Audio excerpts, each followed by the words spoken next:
What's good, Internet? Welcome to Day Zero of Waypoint Radio's coverage of E3 2019.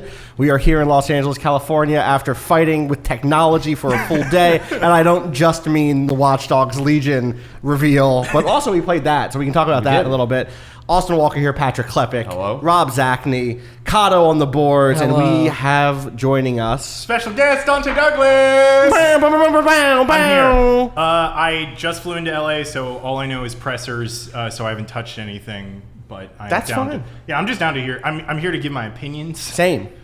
Good. That's also what I'm here to do. Hell yeah. People should know that by now, I guess. We are going to talk through all of... We're going to talk to selected news of the day. We're not going to talk about the Warriors-Raptors game, even though we want to. Bummer. I want to see a Game 7. No, I just Great mean, game, but like upsetting. The Durant, the Durant stuff is hangs a big heavy. bummer. We're going to keep Hangs moving. heavy. Listen, sports are games. True. And there's no dedicated Vice Sports team at this point, so that's us. If you think about it, it's a game on video, which is kind of like A video game. So, Right. There it is. We should start with, before we actually get to Ubisoft, I just want to quickly shout out one thing from the PC Gaming Show. Or two things. One, Cameron Kunzelman wrote a great little piece about the value of the PC Gaming Show, which is held by PC Gamer every year, which kind of takes a look at a lot of smaller PC games, some bigger PC games. Like they talked to some of the devs behind Baldur's Gate 3, but the kind of value of having something that isn't just a brand that has a vision about what the brand is trying to push forward. It's on a platform. It's a grab bag. It's great. Well, yeah, that's what Sean said at the end, right? Was that this is a platform, this is not a thing.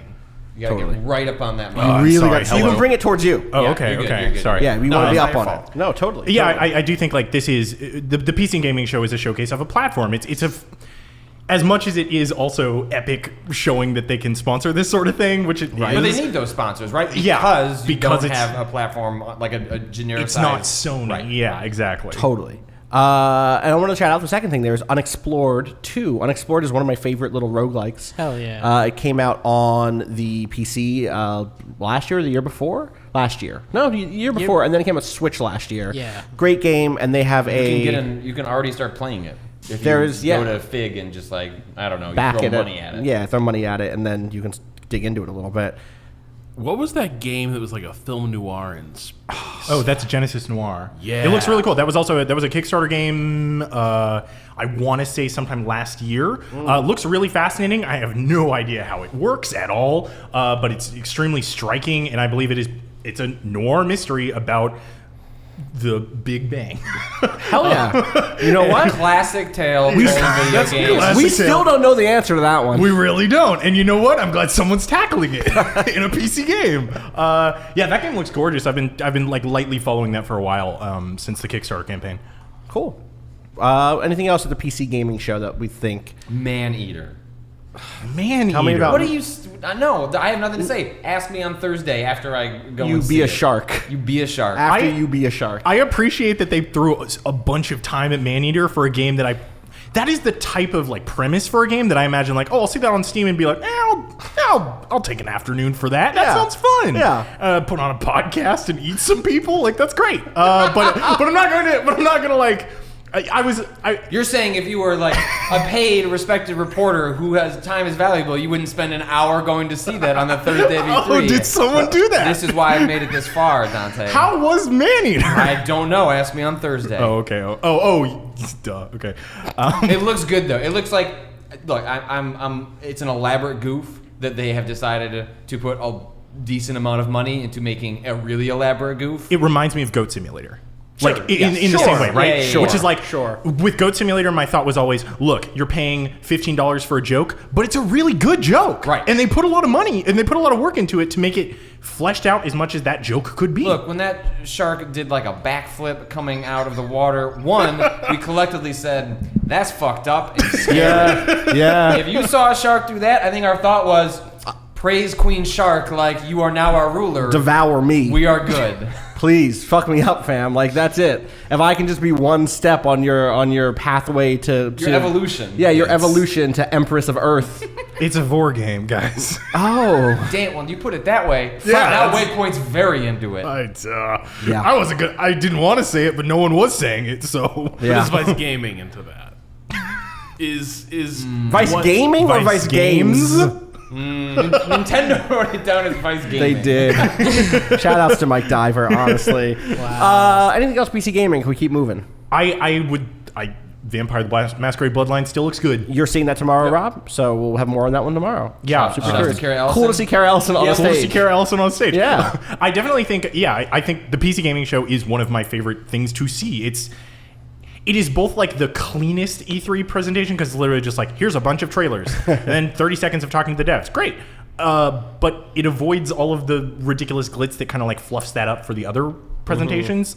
I like it. It's good. It's always I like. And the same with like the kind of funny guys, their little Exactly. showcase. Like it's it's just a bunch of trailers, and like Right. it's sometimes it's kind of nice, even as someone that like is their job to find this stuff. A lot of stuff just kind of goes by the wayside, and so it's actually sometimes just kind of neat to just hit me with 40 fucking minutes of games that I have no idea what they are. And I feel like they're games that usually don't get that sort of play. Like Right. a lot of the PC Gaming Show is like niche PC games, Yep. right? to Like, the point where you're like, someone needs to tell these people how to cut a trailer. I know, because We're like, man, there was some strategy well, like, game there's a early difference where between- both of you were like, what's going on?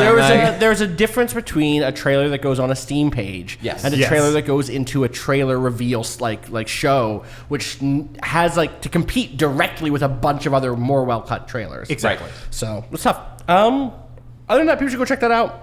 There's a lot of stuff there worth looking at. Chivalry. We could go through everything, but we have a lot to go through. We have a lot to go through. Keep moving. Did Mordhau eat Chivalry 2's lunch?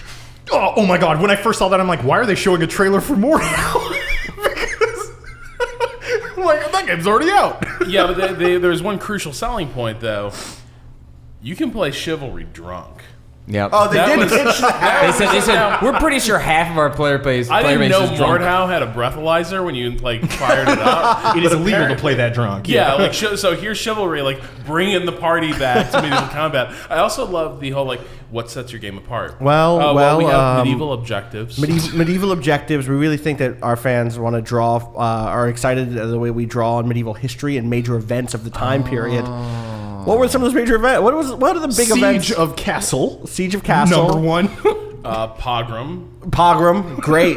Big medieval event. Black Plague. Yep. Classic medieval event. Horseman beheads other man at the end. That's a great event, though. Like if remember you that. is the equivalent of a shark does a backflip in medieval And times. it's fine because that guy was a Cathar. Oh, So- right. Totally okay. Yeah. So it's perfect for the free weekend.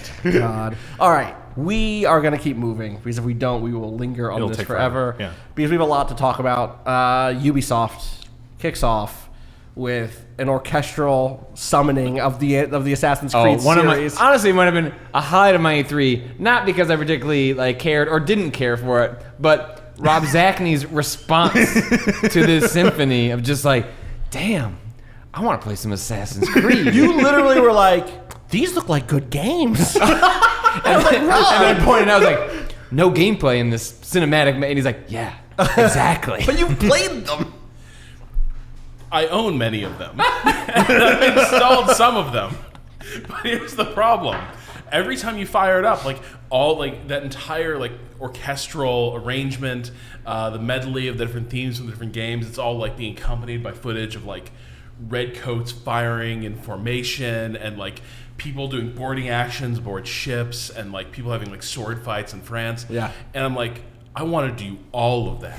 But the experience of playing Assassin's Creed is always like, It's not that. climb this thing and pounce from above. And I'm like, not again. and I'm like, when do we just start like, knifing British officers in the colonies? And it's like 8-9 hours from now. Yeah. Yeah. Yeah, that one specifically.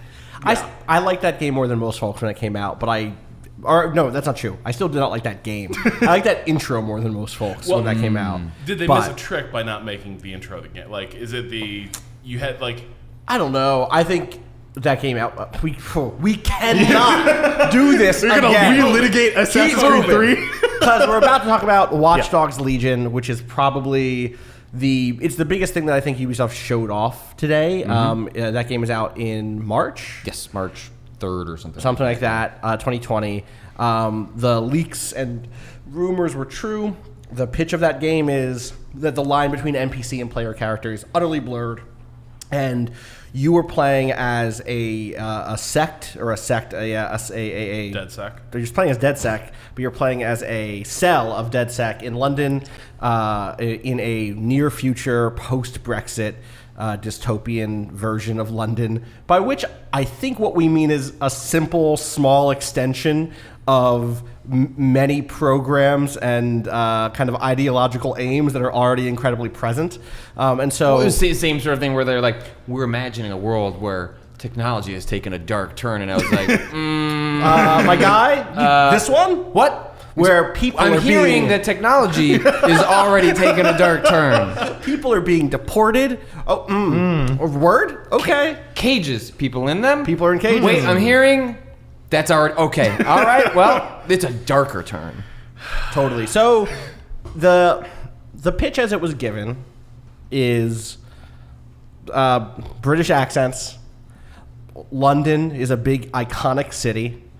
I'm gonna get the stuff that I like completely roll my eyes at out of the way first, and then I can dig into the stuff that, like, especially having played it, that I respond well with. There's a specific line in there that is like, London's culture has affected the world, which is like, That's a way to put It it. sure it has. sure has. You're right. People from London sure have gone to other places in the world. This was the entire when Clint Hawking comes out, and we'll get to his significance in a moment. But the designer of the game comes out and is talking about, as London goes, so go we all. And it's like, yes, but often it's whether you wanted to or not. Yeah. Is the issue. It's 100%. like, ask former Commonwealth nations about how that went. Totally. It is a game in which the local government, because it's been ineffective, because of Brexit, because of other things we haven't probably seen yet in the narrative, has taken a step back. Policing has been taken over by a private military company. In fact, a major corporation called the Albion Corporation seems to be at like the heart of authority inside of London. The DedSec, which was once a sort of anonymous, analogous group back in Watchdogs 1, and then kind of became a little bit more left-leaning than anonymous, I would say, in Watchdogs 2, and a little bit more, I'll just look a lot hipper, a lot cooler with characters like Marcus and Wrench, who are fantastic in Watchdogs 2, now has developed into a full-fledged resistance movement, an anti-authoritarian group, so called by the game, not by me. And you are the group. You are not a major player character. You are not a character who is the leader of that group. There is no cover like hero. There's no Marcus equivalent or Aiden Pierce, which is fascinating to think about. To go from like Aiden Pierce's iconic cap to the four of us, if we play that game in a year, We're all his Cap now. we're all the cap. Everyone is cap. Everyone's Cap now. Which is later. That's an Avengers. We'll get there. But I thought you were talking about Mario Odyssey. Also We're Mario just Odyssey. fucking Just throw tossing that hats cap. everywhere. You play as characters who are procedurally generated, who have traits, who are part of a couple of different kind of character classes, and those characters have relationships with each other. They have kind of Sims style or Elder Scrolls style, Radiant AI style, daily routines. They have opinions of DedSec. They have goals, and those slot. And some of this I'm drawing on our experience having played this game now. They slot into, or with those characters, you perform 5 storylines.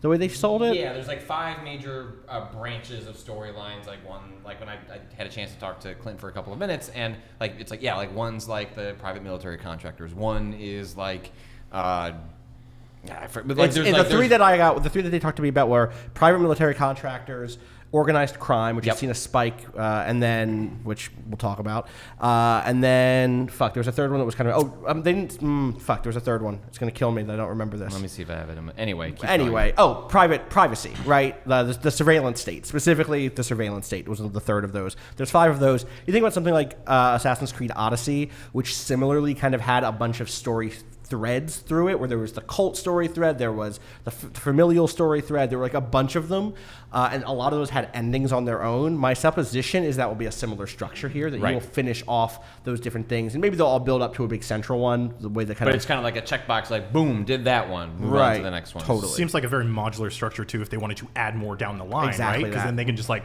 well, here's another Which is storyline path. Ubisoft's whole deal, right? Yeah. And the other half of this pitch is like who's on it, I would say, which is this is going to be the first game that Clint Hawking has shipped since Far Cry 2. Which is wild. Which is wild. Which was 11 Not years for ago. not for lack of trying. absolutely. though. He's been around, right? Like he's been at a couple different studios. Sure enough. We walked through this, right? Speaking of which, Oh, yeah. Patrice Tendley showed up at the PC Gaming Show, That's right? true. Right. So, like, yeah, there's sort of been a journey of the damned for high-profile Ubi designers of a particular vintage. Of the blogosphere era. Yeah. Yeah. Right? The Um, 2010s. The early 2010s. Even before Yeah. that with Clint. Clint was at, Far Cry 2 launches in 2008. He goes to LucasArts. LucasArts shutters. He goes to Amazon after that, and then to No, Steam, he's then to saying Valve, Valve. Valve, Valve, then and then Amazon, Amazon. and then back to Ubi 3.5 years ago. And then has collected a lot of people on that team, some of which were at this event today. I talked to Liz England, who, if you follow on Twitter, is a fantastic kind of proc-gen expert. To the point that when I asked like Clint about like a very specific question about how like the systems work and like figuring out like how the data is sort of assigned to like different characters, he's like honestly, like I'm gonna get it wrong. Like you should just talk to Liz. Like she Right. built that shit to make sure that we get it right. I Thankfully, was like she- that's good. That's Yeah. a good honest answer, and also shouting out someone else on your team that like Right. they built that. Like go talk to them. Right. People like Kate Tremblay, who is a great writer. Like the team of people there seems really sharp, which is the main reason, and then also my play experience, that I'm holding out hope, I think, for this. This strikes me as a game that is one and maybe not first and foremost. It is interested in saying stuff about the world and about culture and about politics, even if being part of a big corporation and being surrounded by PR folks. I was gonna say means- There's So another part of that. Yeah. So I had a chance to. I'll pull a couple quotes. But at the I end want of to be this. clear. Right. I don't mean this in the way that Far Cry 5 was like, wow, this could say something about something. Right.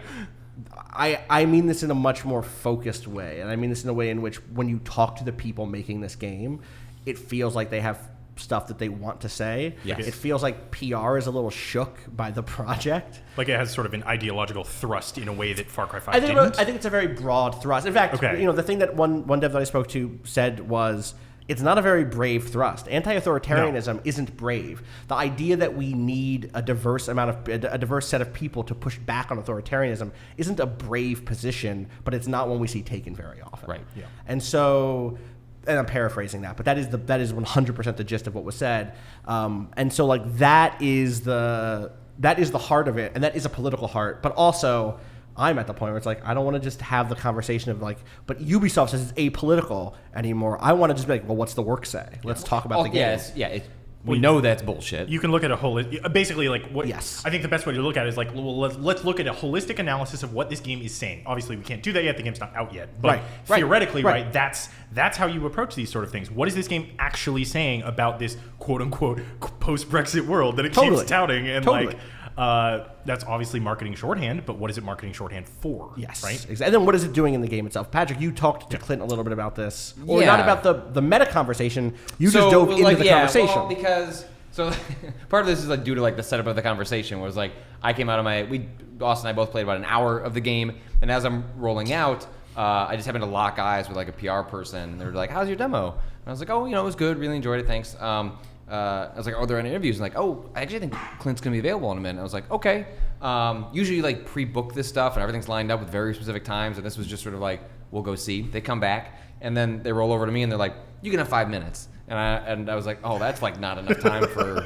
I'm looking at my notes. I have like 2 pages of like theoretical topics, and like maybe I'll get 30 minutes. Like, and they're like maybe 10, and I'm like, okay. There is like no time to like bullshit or like start up like I started with, we follow each other on Twitter. We haven't met in person before, and he's like, and then we quickly figured it out and sat down. Anyway, like I wasn't interested in asking one under the glare of like 9 lights, 6 PR people around me. Like I wasn't gonna be like so that.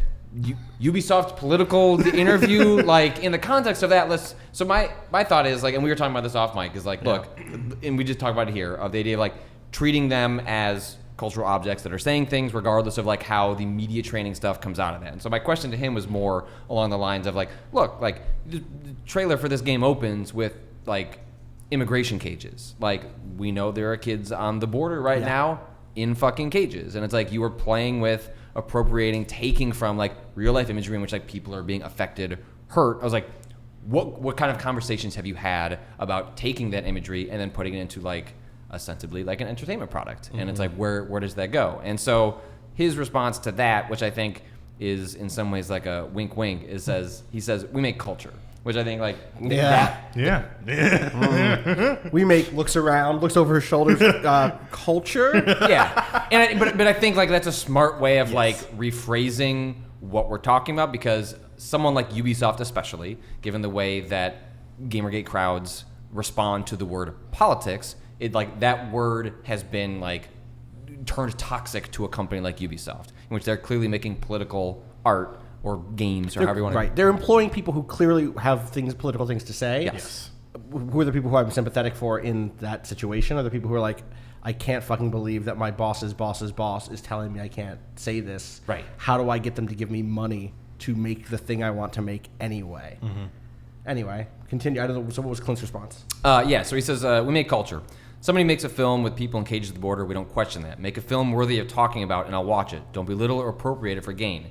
That's what we're trying to do. We're trying to be respectful of a really complicated and difficult situation. We're looking at real problems in the world, like immigration crises, economic crises, and crisis of democracy and rising authoritarianism around the world.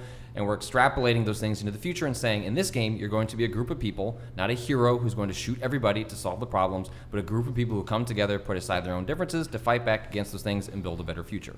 And it's like between like the word culture and then a lot of things that you can sort of read between the lines on that, and someone like Clint, who is a really smart designer who clearly has thought those things through.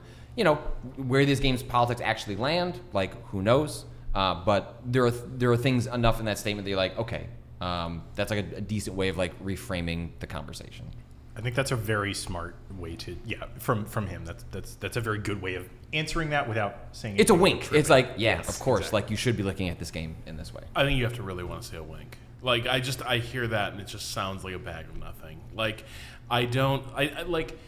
part of this is I don't know Hawking's body of work that well. Like, I know Far Cry 2, but like his work on the Splinter Cell series, like I don't know. I think he did Hitman as well. I'm not sure. Blood Money. I don't think so. I think it's mostly just Splinter Cell. Anyway, it's sort of irrelevant. Yeah, but I hear that answer and I just don't. I hear basically the same answer I've been hearing for years, which is, yes, obviously all these things are happening in the world, and it's very serious. Anyway, our game is about there's bad things in the world, and you have to unite with people and work together to stop the bad things. And what that often means is we're going to find some symbolism that can be read in a variety of ways by a variety of people, and everyone will agree, well, that seems pretty fucked up, regardless of what their politics and beliefs actually are, right? And so I think there's a lot of folks in the world who, if there were detention cages and jails open air on the end of their street, they would be concerned, and they would say, this is fucked, this has gone too far. The idea of those... this is not hypothetical. This is country I live in real. right now. Yeah. There are people who would, if that was happening in their backyard, in their neighborhood, at the end of their street, they would say, this has gone way too far. We have to do something immediately. But those same people, as long as that suffering is being kept out of sight, out of mind, will regard that as a normal status quo and an ongoing policy debate and discussion. Right. And making a game like this, you end up... the symbolism you're going to employ is going to resonate with both those groups of people. It's a Hunger Games situation. Both of them will feel like the hero, but the problem is if you're still basically telling that half of the audience that are very much part of the fucking problem that like, well, when it gets bad, you'll know it. Right. You know, the alarm's already going off. They don't know it, and this answer just doesn't do it for me. So the thing for me is like I think there's the thing that makes me both think that you're right here, but also make me super curious about where they're going with this, is the way that the NPC player character relation binary is blurred. The reason for that, one, the core conceit of the game is any character is recruitable.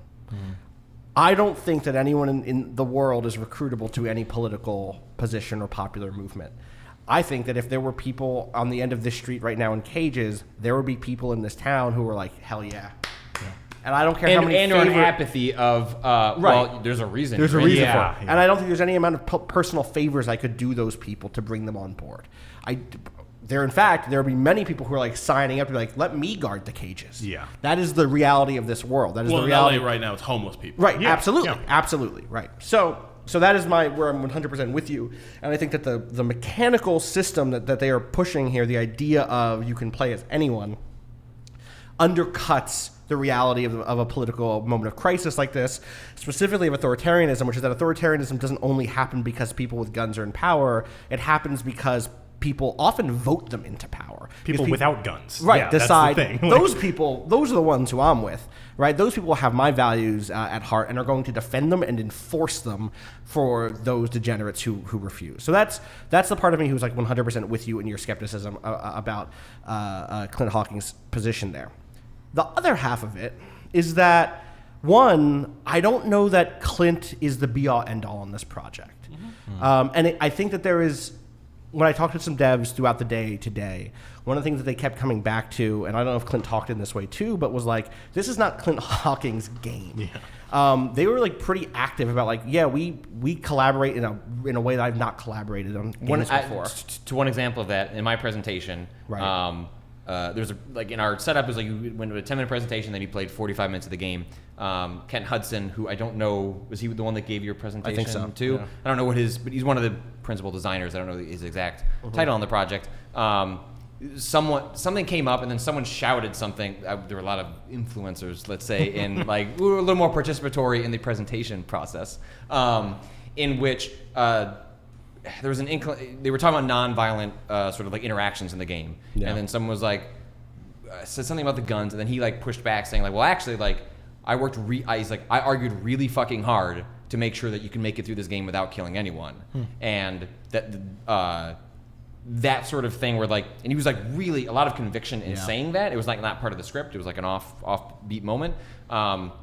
Gave me a sense of maybe what you're talking about, where it's like somebody said, no, like if we're going to do this, we're going to find a non-violent way through this game, even if that's not necessarily what a lot of players will end up doing. The funniest thing about it was the way that the one of the developers I was speaking to kind of framed it, who said, in some ways it feels like the team was infected by the ethics of the work, which is there's no hero on the title, on the title screen, on the cover art. The core premise of the game is that there is no one who can have the skill set necessary to make political change happen, to change the world. And the way that works, just to like get into the nitty gritty a little bit, is every character in the game is a class, right? Every person in the game. 3 classes. It's more than that. There's only 3 in the demo we played today. Oh, sure, okay. I heard like 2 or 3 times that actually in the final build, right? So each of those characters, and like this is the other half of the thing I started setting up, 30 minutes ago at this point. But I said, hey, I think it's saying something. The other half is the game critic in me who loves proc gen stuff, who loves systems interaction, who loved the stuff in Watchdogs 2 that was about nonviolent puzzle solving, who loved the ways in which the skill set I had and the verbs I had interacted with the world, is giddy at some of this stuff. And it's important for me as a critic not to let that giddiness at mechanical design get in the way of being kind of ambivalent about the stuff that I truly am ambivalent around narrative and theme. But each character has a class. You can assign that class when you recruit them, I believe. Yes. But they have certain traits that are built in, right? So their traits, Which may influence why you choose one thing or the other, But you right? could like mix and match like someone with like a droid spec like bonus, but make them a heavy weapons person or something like that, right?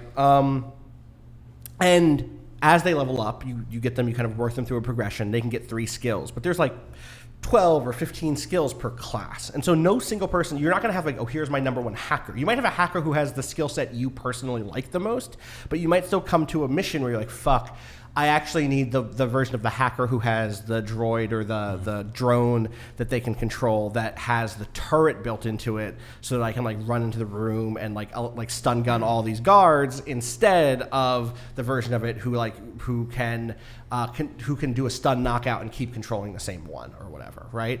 And so that, on the design side of it, the idea that is such a big swing. That is such a big swing. To go to a company like Ubisoft and be like, there's no character. No, you're not going to be able to sell a t-shirt with this person's face on it. You are not going to send a press release around that says that says what was the character in Assassin's Creed? Aiden? Or Aiden, or like the most recent one, who's a Marcus? character. No, I'm talking about Assassin's Creed now. Which one? Alexios. Alexios or Cassandra. It's Yeah. like everyone likes Cassandra. Everyone played that game. Even people like me who like didn't love that game was like, Cassandra seems dope. That is off the table in this game, right? We were not going to be able to sit around a table and be like, my favorite character is blank, except for like NPCs, except for not even NPCs, but except for like the AI who you talk to sometimes. One's right? presumably like enemy type sort of like character. They're like all villain. people. Even like the villains, like the named villains and shit. So this is the question: is like I don't know about the named villains, Yeah. but the guards are. So like if Well, you and especially like if you go into a sequence where like part of the way that the game doesn't necessarily comment on whether like you choose violent or non-violent options, but the systems do. And so, for example, if you go into a room and you choose to just gun everyone down, like that gets marked like on like that family tree. So it's like if that guard has a brother, Wait, really? dude, absolutely, he and will so, he will like but, you less. but to your character, right? Yeah. So like it's like that in that particular character you're playing. So like if you're playing as Doug and Doug goes in, fucking lights up the room with shotguns. It's like, well, if you shot Frank, like Frank's brother is gonna find out that Doug.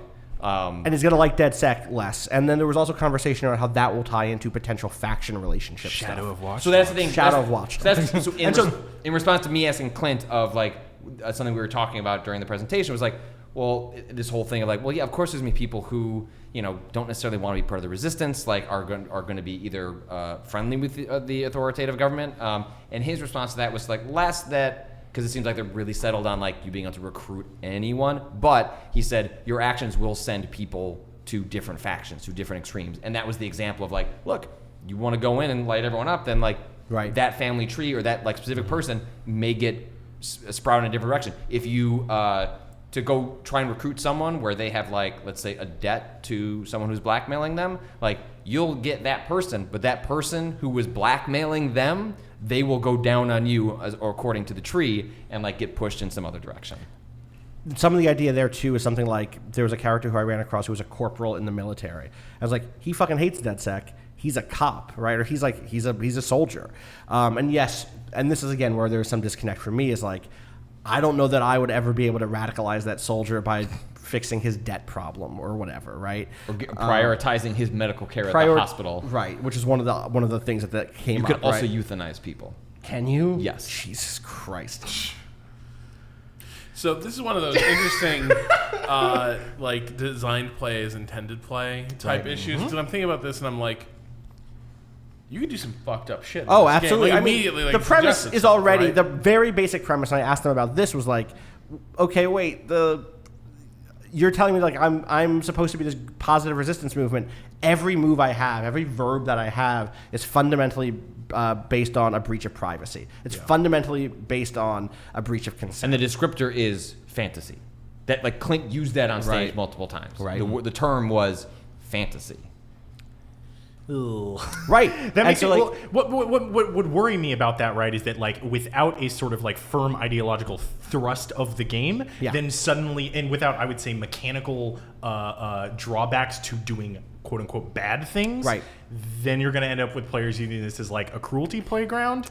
which they're going to figure out how to do no matter what, right? Yeah, Absolutely. yeah, for sure. Like people do that in any game, but at least like in something like GTA, that's kind of in the canon, right? Well, and like, there's a limit to it. And there's a limit, yeah. But I don't know that limit is, and this is like, this comes back to my, like, the shit that I was writing about Watchdogs 5 years ago now, right? Which was like, here is a world in which I can bring up a scan of a person, and it says that they have cancer, and I can steal from them. I can rob from them, right? I can be like, oh, and also they have $500 less in their bank account now. In Watchdogs Legion, I can pull up the thing and say, this person has a chronic illness.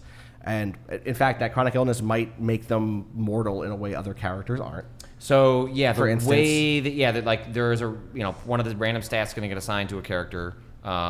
If they are ill, then not necessarily they'll get this, but if they are ill or elderly, they can get one that says they will randomly die, which means you could just be in the middle of a mission and just. Or they could be off in your roster of characters. Like, yeah, this is a sick die? person. Yes. I had another character. Someone asked in a presentation, like, can can you get a single could you force this game into a hero mode?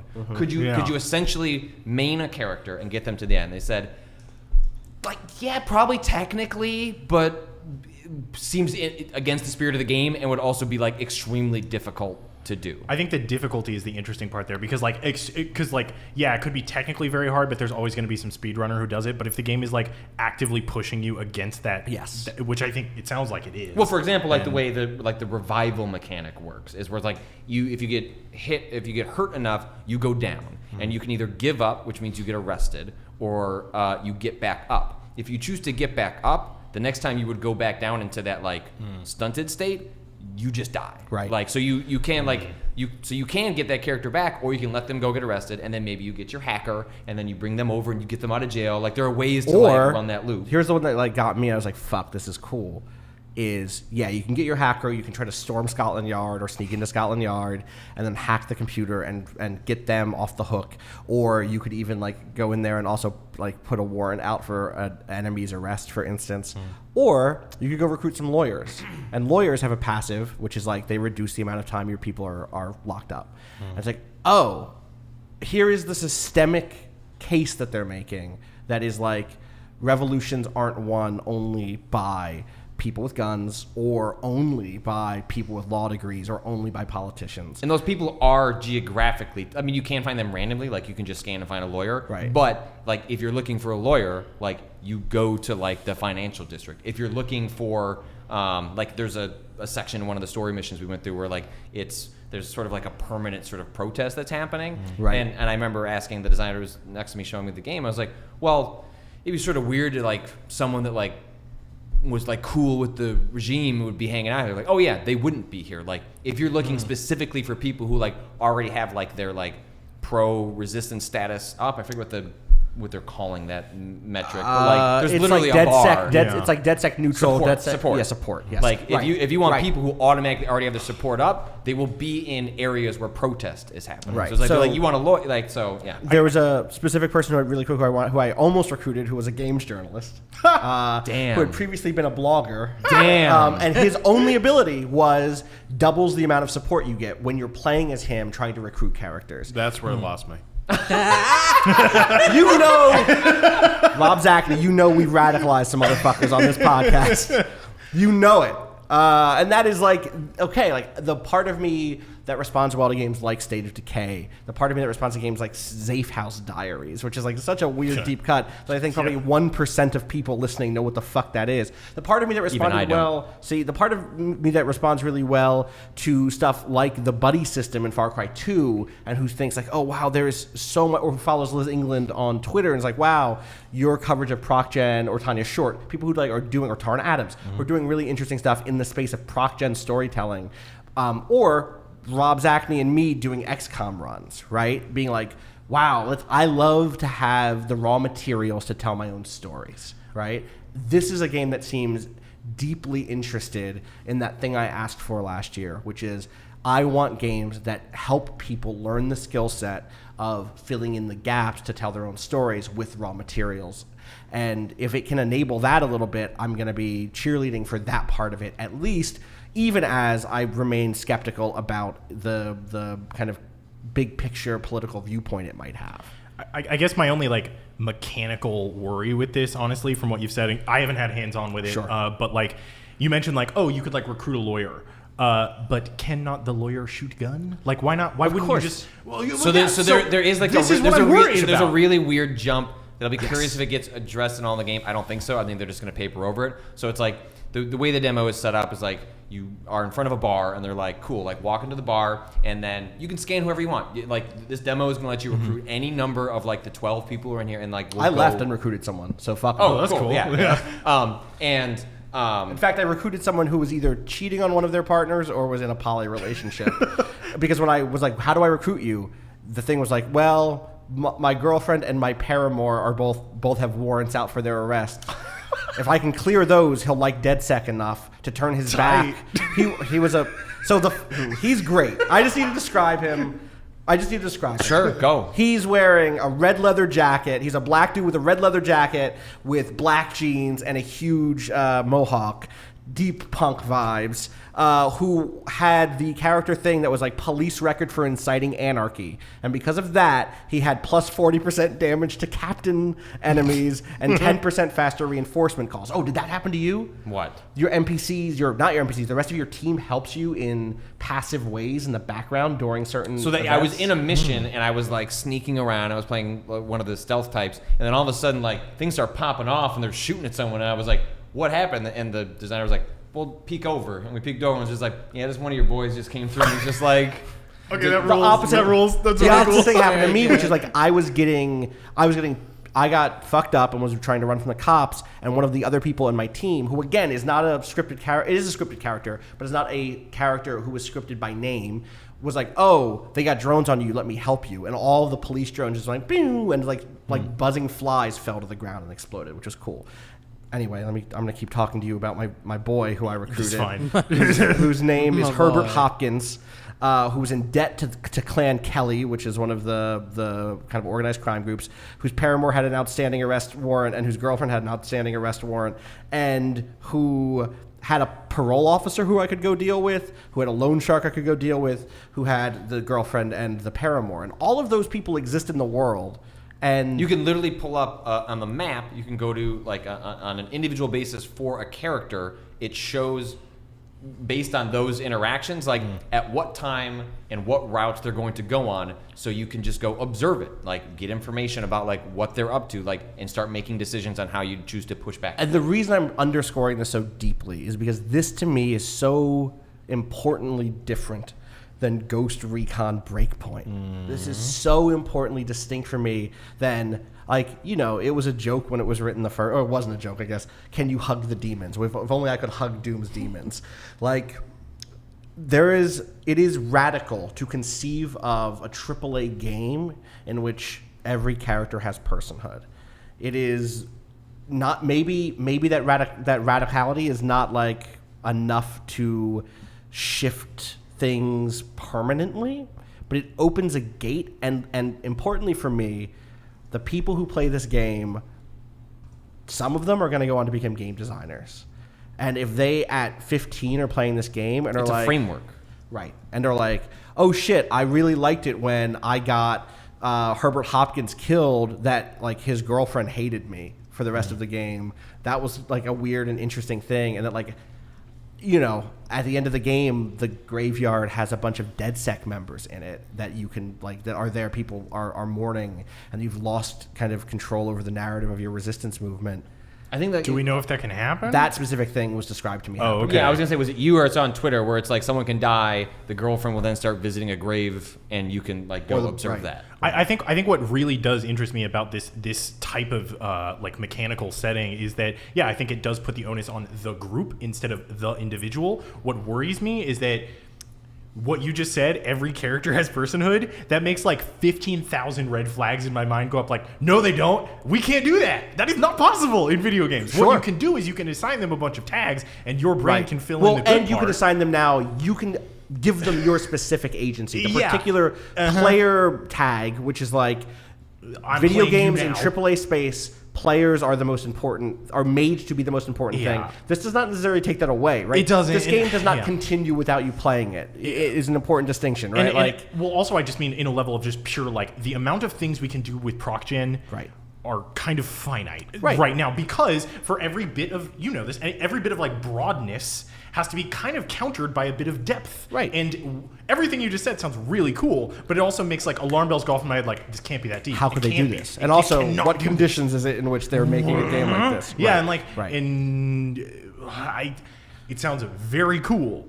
I would be really blown away if they pull it off for like a 40-hour video game instead of like a 3-hour design demo. Right. Because I think in a design demo sense, this could be really sick. And then like, you're playing this game for 27 hours and you're like, well, I could switch to the guy who's good with guns, but fuck it. My lawyer's like fine with guns, and what does it matter? My Like, what does lawyer's it matter? level Like, 30. My lawyer's level 30. Like, he's fine with guns. Did So you- and if did he you- dies, I'll just get someone else. Did like, you start as the grandmother? Yes, which they're pushing Did you hard. stick with her? Only for a little bit. No. So the way my demo started, you're like, yeah, you scan the bartender. Like I ended up scanning the bartender, and I chose her because her like stat sheet came up, and one of the bits was most recent Google search pegging.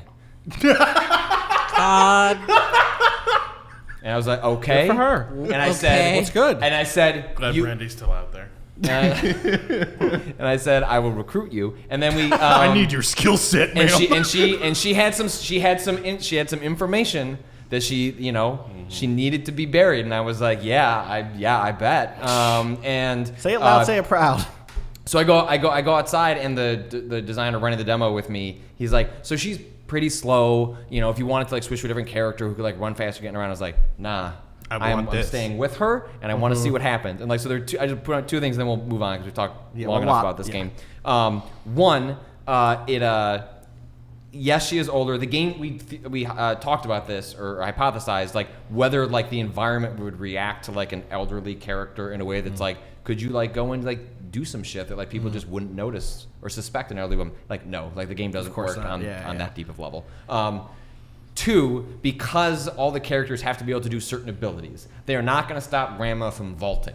And so, for example, like I'd finished up It a was mission. in the trailer.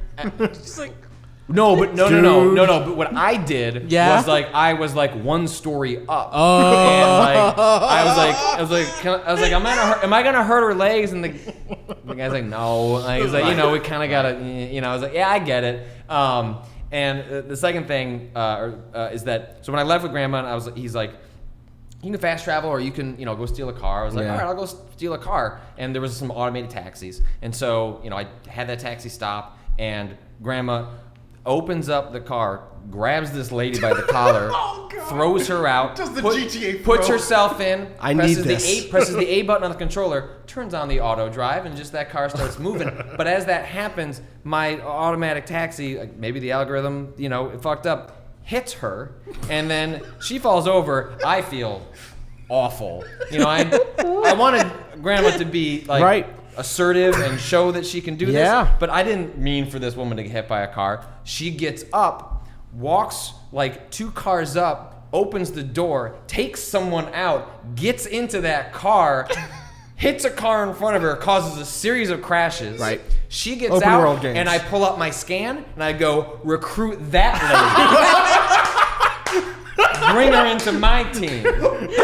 Whatever we need. You need some photos deleted? You're on my team. I was Whatever like, it is. you responded to this situation with power and poise. You took charge? And I was like, did. you're the kind of person I'm God. looking to join my legion. So Anyway. the last thing I want to say here is someone actually asked me about this, and then I was curious about it, and then when I was playing the character who was, again, they definitely start you with like, you're an old lady. This is a funny bit. This is our iconic hat. Yeah. Right? Is old lady with a gun. Which one of the side things- note, when you pull out a gun is when you put on your mask. And so when I rolled up into the first area with enemies, hold left trigger, she puts on that mask, she crouches down, and she's got a gun, and it's just it's a good bit. Anyway, sorry. Mine had either it was a chronic illness or she had hurt herself or something, and so she moved really slowly. And I was like, hey, is this like a thing? Like, will there be people with disabilities in this game? Will there be people? And the person giving my demo was like, to a degree, like there aren't people in real in this game. There aren't people whose we've made what basically look like able-bodied people, which is frustrating because like clearly the demo is really, or the budget for this thing is through the roof. It would be cool if they're like, yeah, and of course disabled people are a huge part of pushing back against authoritarianism because they are the people on the fucking margins who are often pushed even further onto the margins or off the table completely because of the rise of authoritarianism. But there are characters who are disabled, but who are disabled in other ways. There are neuroatypical characters. There are characters who have things like diabetes or kind of... There's a character on the spectrum in 2, right? Yeah, who is a super well-written character. Wrench is phenomenal. And so, like, that stuff was like, okay, I'm glad you had that thought at least. And I think that is going to end up being, for me, my expectation of the story of Watchdogs Legion is like, I'm glad you had that thought at least. In contrast to Breakpoint, in contrast to Far Cry, in contrast to God of War even, Or right? most Like, games. most games are about a singular hero. I'm curious deeply about a game that says, let's throw that thing that unifies AAA action blockbusters out the door. what can we build. I'm always going to want the team that is going to take those big risks, even if they completely fail, right? And so this is a place where, like, I'm not going to say I'm confident in the game or its message, but I am curious in a way that, like, coming into 2019, I didn't think I would be, you know? So, Watchdogs Legion. We should take a break, and then we'll come back and talk more about the first press conference of the day. There isn't that much else. No, Get there's some not. water You get some water. Yeah. I'd love a water. Yeah. BRB. Yeah. BRB gamers. Are we still live? Yeah.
And we are back. Before we do anything else, in the last segment, I said Wrench was the autistic character in Watch Dogs 2. That's not true. It was Josh. Josh was. Wrench, also great. Josh, also good. That game has some real issues, but I think actually people should play Watch Dogs 2 if you get a chance. If you missed it, go back and play it. Sorry, I had an urgent question about Watch Dogs. Yeah. In all the other games, it's been like a really simple, like you can hack anything with anyone at any time. Like everything is just like boop, click the button. Sorry, that might have been really weird on the mic. Yeah, but like That's fine. you just click the button and it's hacked. Is there like now you have a specialist who's like good at stealing this shit? No, that's more specific to like. Well, like you can have there are certain abilities for like a drone, right? Like where I forget the specific use case, but like it's more that they have more access to things as opposed to there's a base level of hacking that everyone can do. So for instance, most doors you can, or most computers you can like hit LB and be like, I'm hacking it. Certain ones you need to go up to it and walk up and hit a button to like do it physically, which separates the hacker class from every other class because the hackers have drones which can press things without their physical body being there. And so if you like the Watch Dogs 2 stuff of like, I'm going to send my little robot in to like climb Even for vents. them, there are physical things that they have to touch. Yes, but there are things that their drones can touch. Correct. So there's like A little spider right? The little thing, spider yeah. drone can come out. Right. So there is like, yes, you're still just hitting LB, but there are abilities that are different, and there are if the hacker class specifically can keep their body out of harm's way and like go into Scotland Yard to hack something, like which is one of the things I did to like free my guy from prison. Okay, I had 2 questions. I was lying.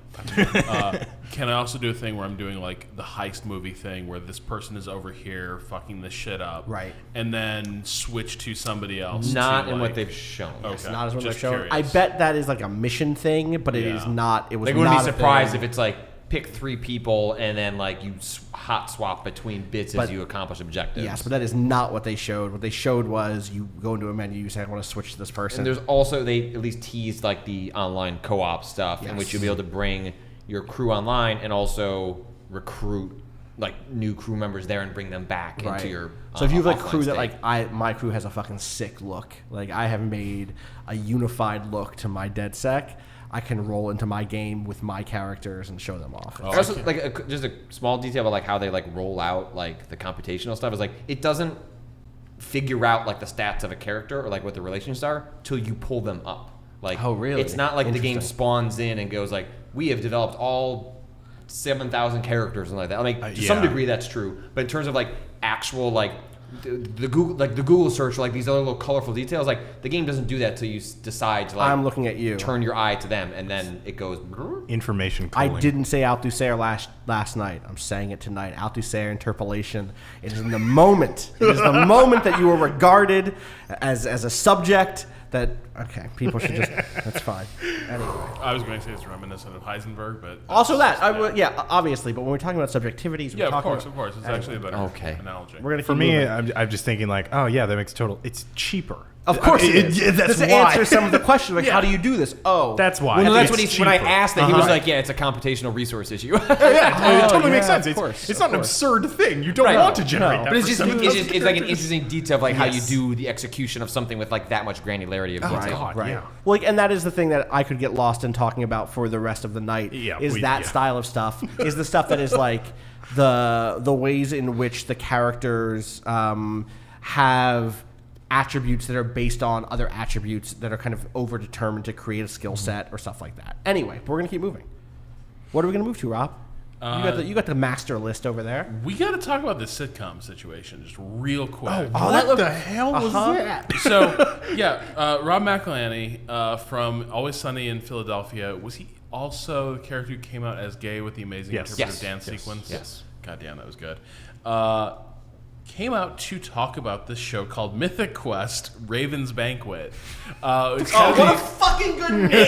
so that is the show within the show of it is a sitcom set at a MMO studio that's made a game called Mythic Quest, which is a like smash like WoW level hit, and they're working on their major content expansion, Raven's Banquet, and McElhenney plays this character Ian Gill.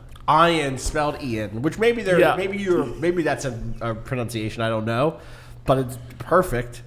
Yeah, and it just looks like a really good workplace satire, and the pitch and the trailer for it was very good. It hit certain beats that are so familiar from video game presentations and kind of like industry propaganda. There's the sequence where the Ian character is sort of talking about, if you compare games to traditional media like movies and television, games make way more money and therefore are more important. Why aren't... How many times have you heard that goddamn pitch? I have been in job interviews in games journalism where people make that argument, like, well, we're bigger than movies. Like, fuck off. Do any math. Also, But what if not? Right. But also hire me. Also, I really love, by the way, I couldn't put my finger on it, occurred to me later, Ian Gill bears an uncanny resemblance to Jack Dorsey. Oh yeah, That you're was right. I was sitting there, I was like, why is this guy making my skin crawl? And it's because it's like, to a degree, this is a good send up of like the game industry, but I think there's a broader send up of like a sort of corporate culture that surrounds tech. And this character just gave such a Jack vibe. It looks cool. Like I was fully expecting that to be a weird. You continue. Yeah, weird kind of shitting on sequitur in the middle of the Ubi thing. And Right. by the Hey. end, I was like, I want to watch this. Rob, I got a note here from Verified from PC Gamer. PC gamer. The website. Yeah. They say, not a great trailer. Show could be great if it doesn't gloss over real industry problems. Satire got a bite. Always, It's always sunny in It's Philadelphia. always sunny in Philadelphia. Is good. Got faith. What's going on Hey, with what? who's over there at PC Gamer? PC Gamer responds, the brand had a beer. Sorry. Tyler, log off. Wow. It was Tyler, wasn't it? Shout out to PC Gamer. Shout out to PC Gamer. Someone forgot to switch accounts. PC Gamer's great. Absolutely. Well, and it was funny seeing part of the reason it was here was because I guess in some way like they came through and did like some research on like what it's like to be in a game development studio at Ubisoft. Like Eric Pope, like who we all know, like tweeted like, "Is this where I get to say that I sat in a meeting to like teach him what it's like to like work on games and like." Well, and Ubisoft has this fascinating streak of self-loathing in its games, right? Like Abstergo in the Assassin's Creed series is explicitly Ubisoft. Yeah, like Black Flag. Look at these assholes. Right. The game within the game is like you're researching a shitty game, and you're leaving the Black Flag simulation, and then you're checking your email and dealing with narcissistic CDs. Right. Yeah. So I'm curious about it. Yeah. What's next? What else? There's like 14 Tom Clancy's. Yeah. So there's an Adventure Time Brawlhalla. Oh, yeah. Okay. Sure. Brawlhalla is one of those games where I'm like, man, if the new Smashes weren't good, Right. that game would have been incredible. It would have been huge. Like, right? it would have been huge. Yeah. It's a perfectly fine game. Yep. It's just Smash came out. Then John Bernthal showed up with his dog Yeah. and gave a weird speech. You're seeing that game later this week. That was for Breakpoint. Yeah, Tomorrow. I'm just gonna say off the bat here that I think the strange thing is the way Bernthal's speech went as he describes his character, Cole D. Walker. Yeah. This is the second game that uses Walker as the character name this year. It's kind of like Cold Walker. Yeah. Well, I'm a little fucking Look, cold you're the on this heavy. game. I hate it. Rage had a character named Walker. cool Spec name. Ops' lead character's last name is Walker. Why do people gotta keep making me a murderer? For what do you like? I'm already got it hard. Continue to top the Walker power rankings. Yeah. Okay, you know what? Yeah. Okay. Come on. Thank you. You know what? Hey, Texas- I'm the best motherfucking Walker in video games. Hey, Texas Ranger, eat shit. Eat shit. Be a better person. Also, Bernthal brought a dog. Brought a dog. Was it his dog? It was his dog. It was He his brings dog. his dogs everywhere, apparently. All right. I- Sure. okay. The dog is cute. I had heard it speculated that it was John Wick's dog, that he'd stolen John Wick's dog. Wow. But the weird thing is, Budget John Wick. Bernthal's giving the speech about you're gonna face me, and Cole D. Walker is, and then he begins like giving all these positive superlatives about Cole D. Walker, and you're listening to it, it's like, damn, this dude sounds awesome. And sick. Yeah. And so this is the weird thing about this is like there's an element of Breakpoint, you can see it as like chickens coming home to roost. Like this is very much like the Last Man Battalion in Division, where it's like creating like unaccountable like paramilitary super soldiers and just letting them do whatever the fuck they want or need to do. Eventually like comes home to roost. There's an element where you could read that into the story, but there's also a really sentimental version, very like Michael Bay's The Rock, right, where Ed Harris's character, where it's just like these good men just let down by their country and you know just kept on the field too long. We used to treat soldiers as the honorable warriors and defenders of peace and duty that they were.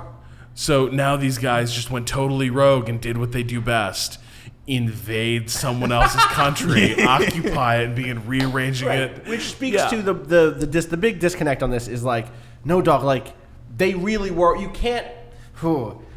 The message or the subtext is supposed to be they always had the capacity to go bad.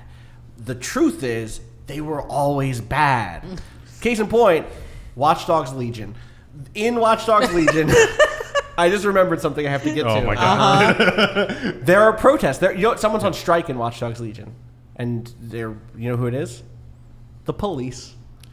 Because they're not on strike. They're protesting. They're mad that private cops got brought in. They're the bad cops. The good cops. There are people who are like, the good cops just want to get back to their jobs. Bring back the bobbies.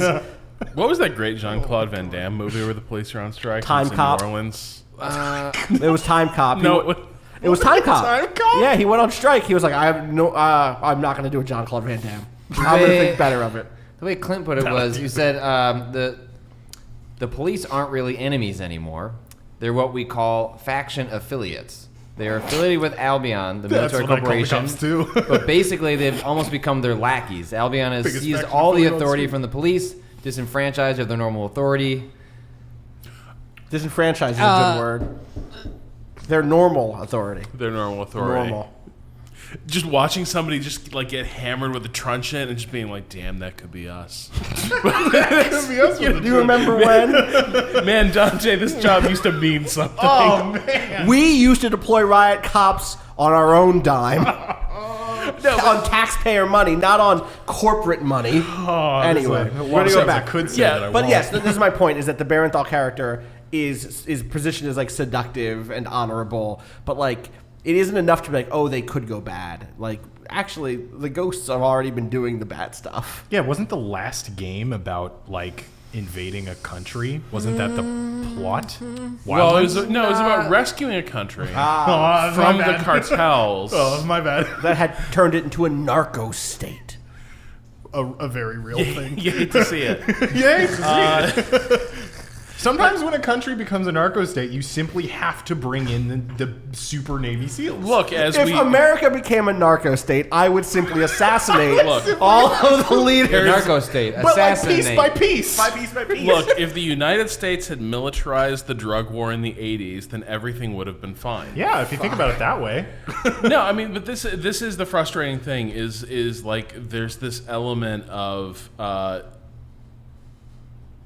Ubisoft is so deep in the fantasy of like it would be awesome to be like a tier 1 operator. It would be it's awesome to be a paramilitary commando, and then it tries to turn around and say, well, what if that was bad? And and you're still you create a character like this, which is this really like favorable, like what if a war criminal was just awesome and he took a wrong turn? And I mean, he just recently played The Punisher. I was gonna say, right. Yeah, it's like the same thing. Yeah.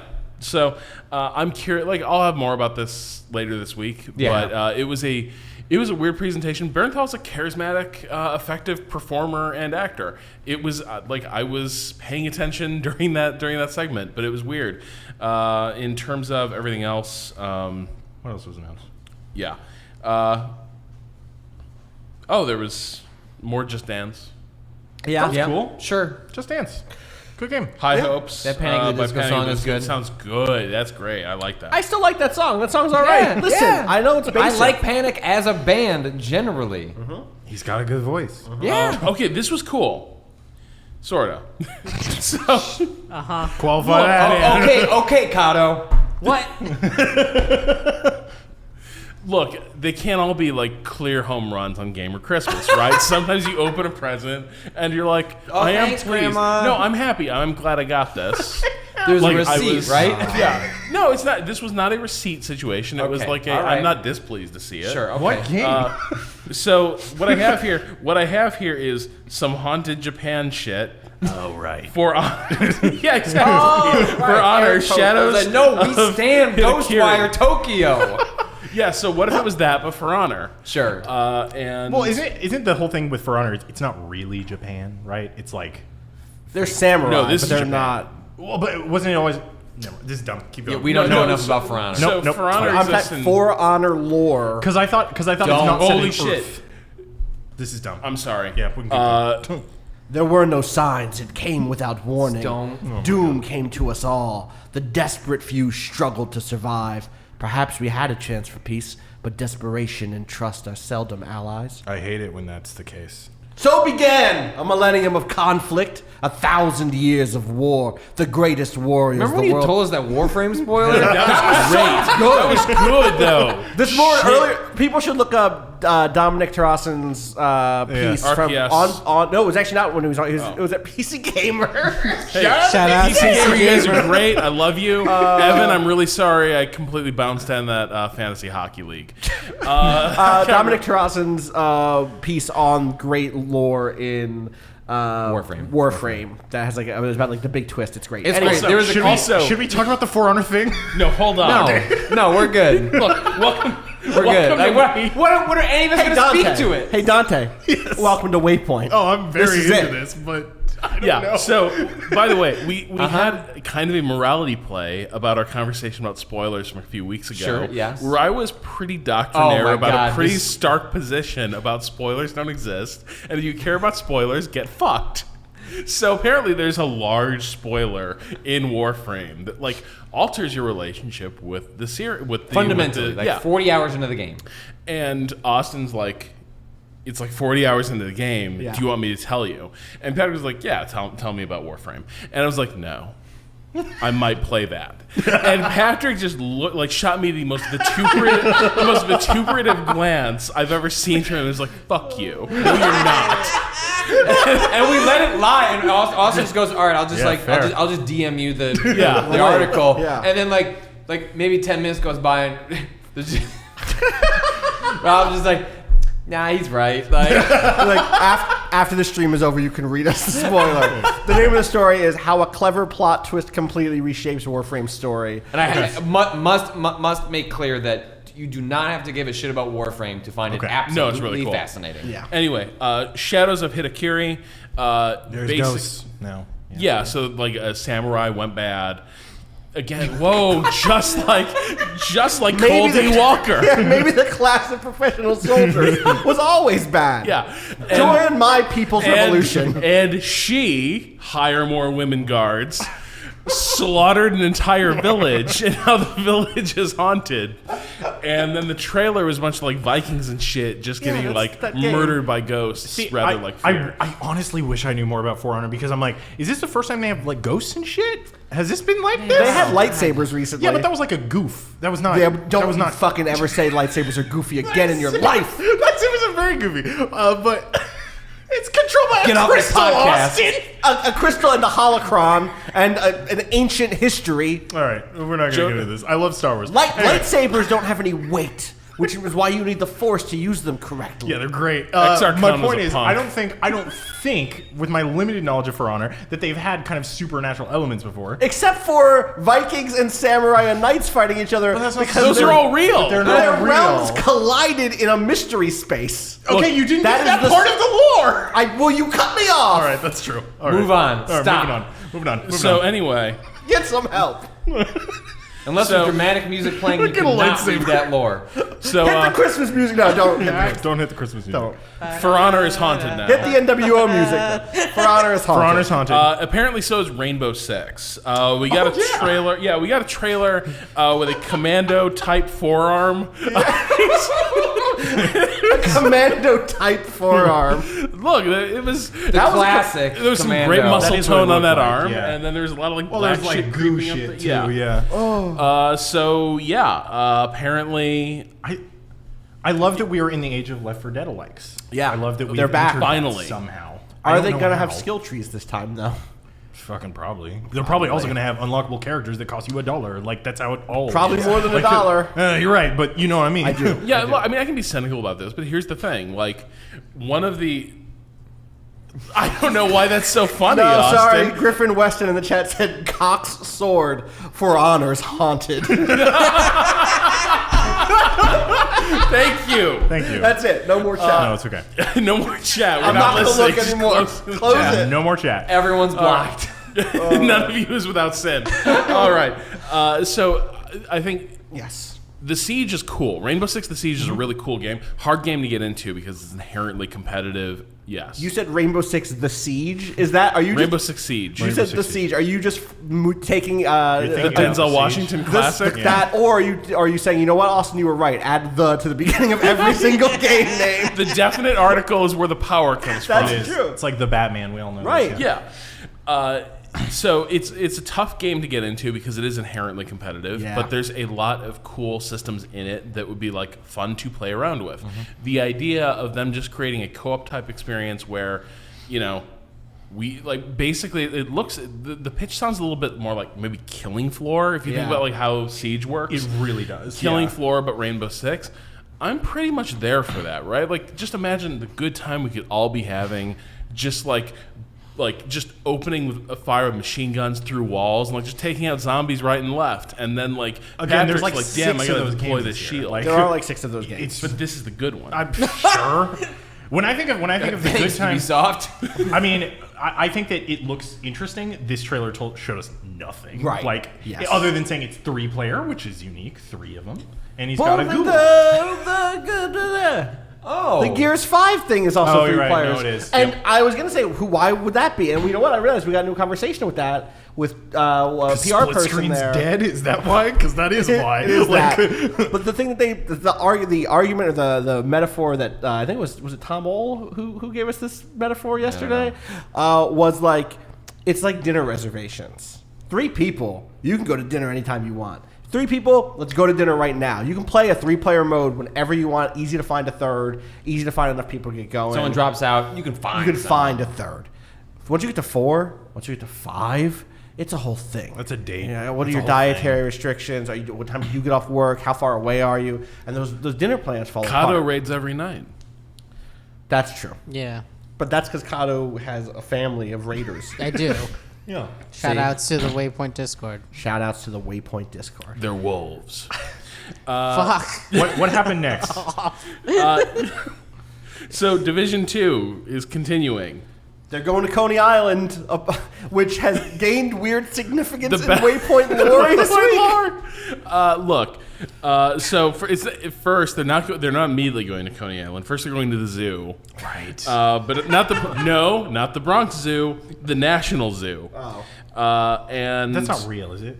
Yeah. Is that a real thing? Yes. Okay. Never mind. yeah, and then they have to go to a university that is definitely fictional. The university is fictional to investigate a missing convoy. What could have happened to it? Disease. Like they probably just got sick. spoil it. We just had some conversation. That's the lore of the game. And then a new raid at the Pentagon. We have to reclaim the Pentagon. Do we? Yeah. That was one of my favorite wait for applause. It's not coming? Okay. I'll wait long enough that people feel bad, and then you'll applaud anyway. Because, like, who among us is like, the Pentagon? Center of our democracy. Love that place, man. Fuck. Well, especially because, like, after he said the Pentagon, he was like, we need to reclaim, like, you know, our cherished secrets in the Pentagon. We can't let those fall into the wrong hands. Fall into like the whose Pentagon. I don't understand Also, Division. what secrets are like? I mean, we're kind of in a post-apocalyptic scenario. What does it I don't know how matter? many secrets. Like, are- what does it matter if we found out that the president had a bad vote recount that we covered up? Like, what do you do in that what scenario? do you do with that? Like, Yeah. the U.S. is dead. That's the point Yeah. of the game. But Damn. it isn't. We're going to rebuild it, Yeah, Dante, just the way it was. right. Exactly, Exactly the way it the way it was. was. And we're going to start with the Pentagon. The Center for Democracy. And that's why we can't let anyone find out where the hell we left those F-35s. And then there's a manhunt at Coney Island where we have to bring someone to justice who's been up to no good. Roman, my cousin. I assume it's a Last Man Battalion type Almost certainly, character. right. So yeah, you got to go back to... It's a guy. It's a guy. yeah. It's Adam? a guy. Last guy. Adam? Adam Malkovich? No, that's Resident No. Evil. And you have to go to... What? I'll figure it out. Adam Malkovich? What's the guy? What's the That's Adam? not a Resident Evil I'm looking it character. What's the Adam in Resident Evil? I'm looking at what? I don't know. I was confused. Wesker Malkovich. Are you thinking of? Never mind. So anyway, you got to go kill this guy. Adam Malkovich? Benford. That's not the Resident Evil one. That's the Resident Evil one.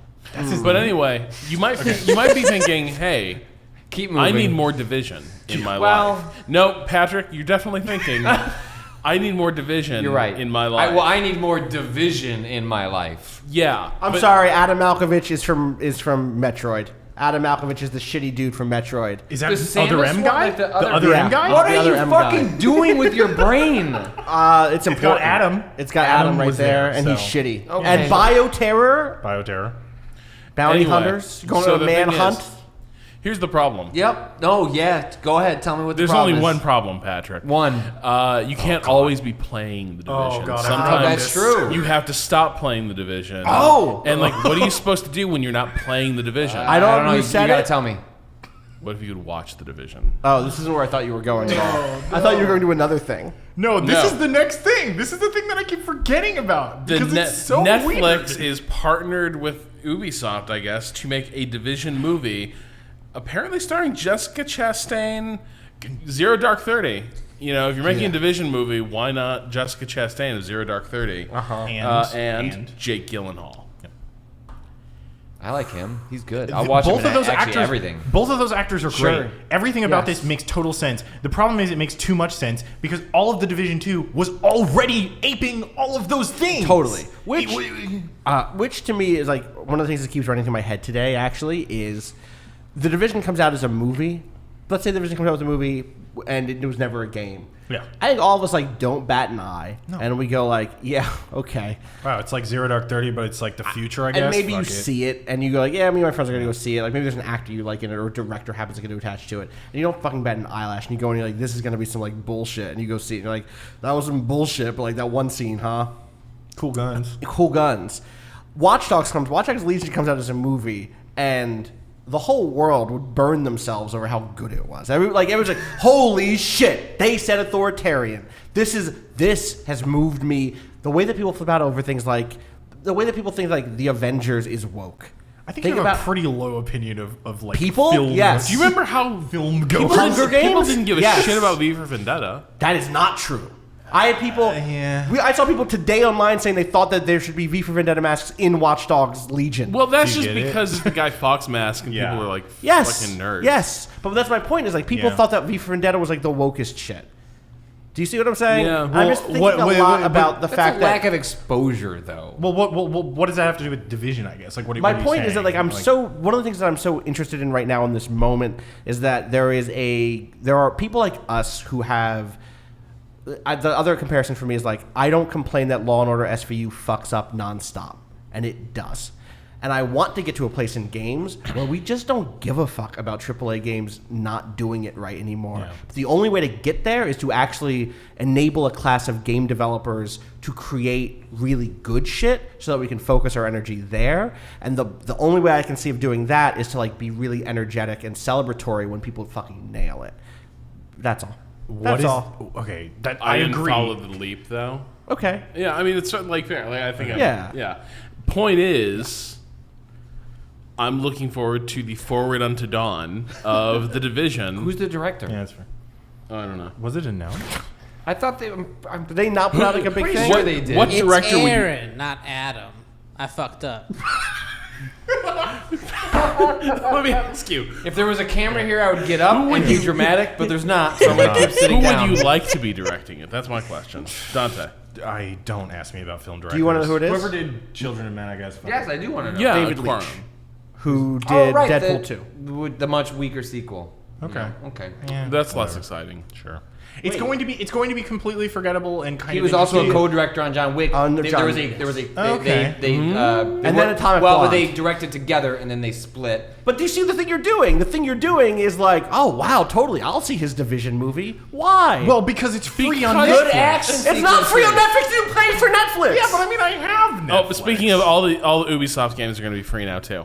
No, they're not. In fact, it's too expensive. Yeah, it's 50. we can get to that. No, but also I came up with a way to explain how it's not expensive. Okay. We'll get there. Well, we're here. Oh. Otherwise, I can defend why I'm going to watch this fucking. No. I was gonna it's say, fine. We should. Are we going to talk about Square Enix? Because if so, we got to start powering. Oh, you don't know what this is. no. We're gonna get through You've this, made a and you're gonna go to mistake. bed. I'm, At some gonna point- be, I'm staying here as long as my ride is cool to stay here. Oh, So- Nick, You might need to. They left. Nick's is cool. Okay. All right. All right. Love that guy. Shout out. Yeah, they announced that they. Lee in the chat thought we said David Lynch. Yeah, I thought that too. I was like, what? David Lynch is the Division. You know what? I would watch that.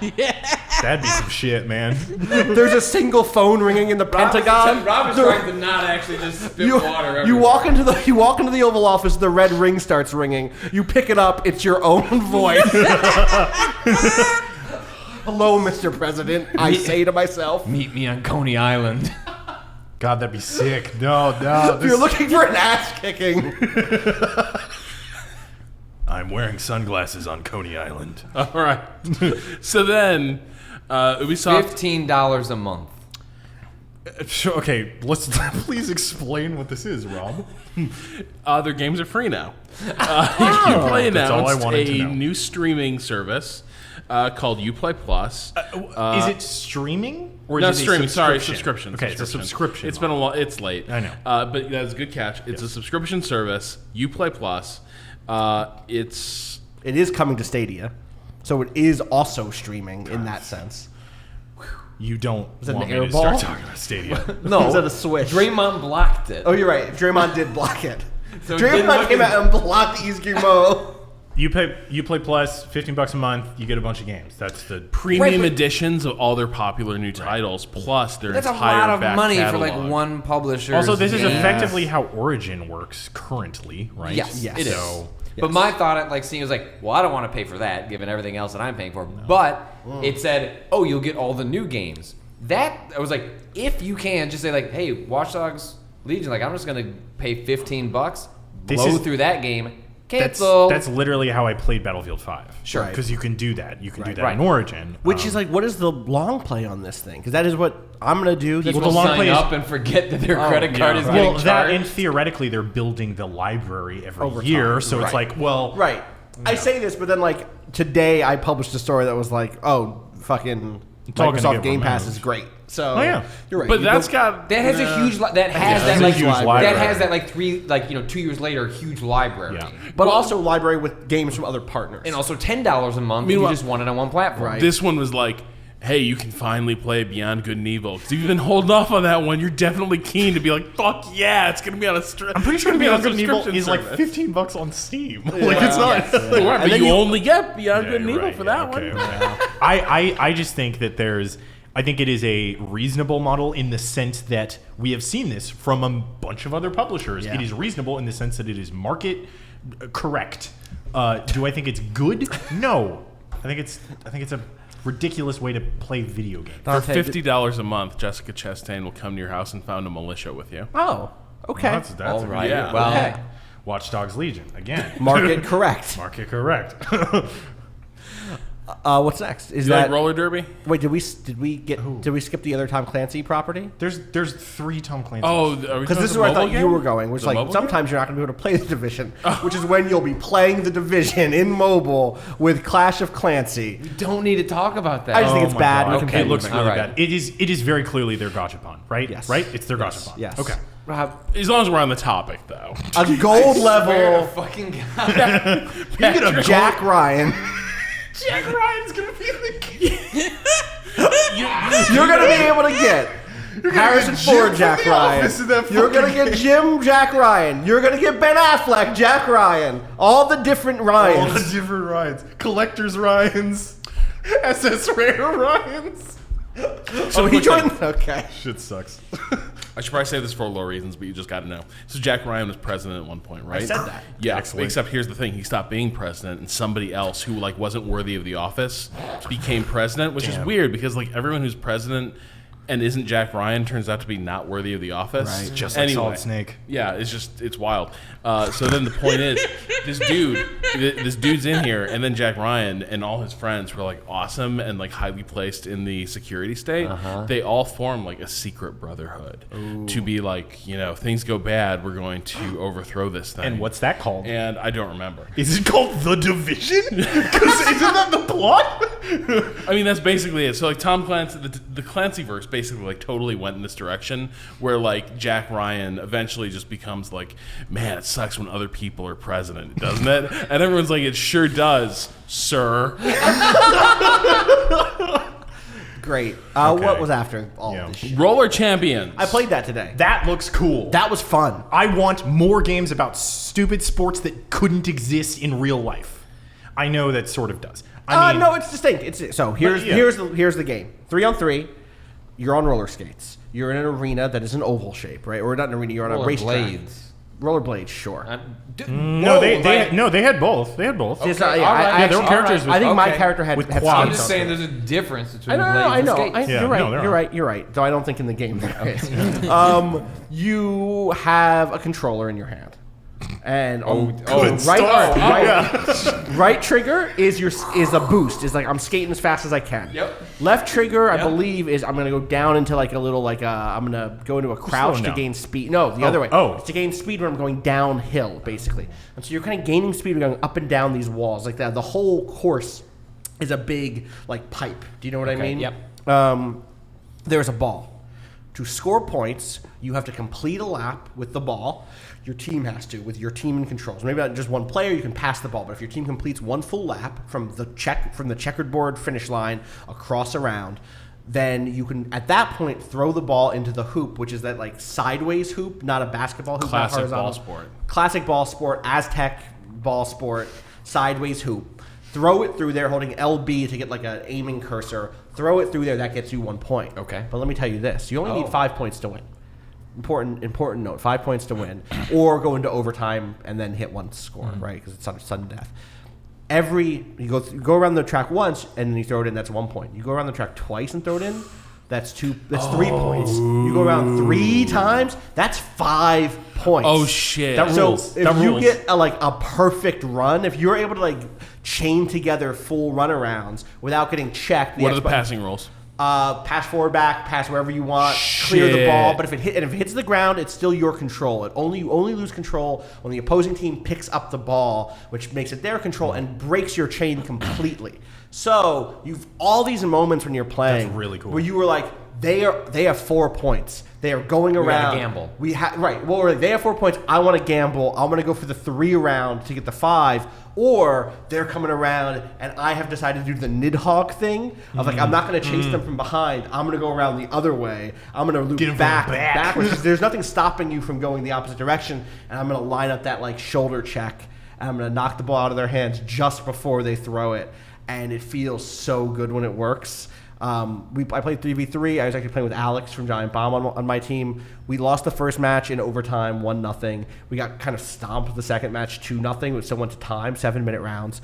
Third round went down to one. It was like 1-on-1, 20 seconds left. We get this great like pass play set up. And I end up with the ball with like 10 seconds left. I throw it in. I get the score. I get the win. It was like, competitive games are so fun when they come together like that. When you see a play develop, when everyone is understanding the rules of the game. And we were bad. We won 2-1. We didn't get to 5 Yeah, points you're very Eastern once. Conference. Yeah. Very Eastern Conference. Though I will say, when we had the ball passing, we did look like Golden State. You know what I mean? Like we were doing some fucking Like that one play that we You saw know. tonight that we all kind of like lost our shit whoa, for. it was like that, but Yes. me. And so that felt good. Okay. It's going to be free to play. Oh. It is. I'm pretty sure it's going to be free to play.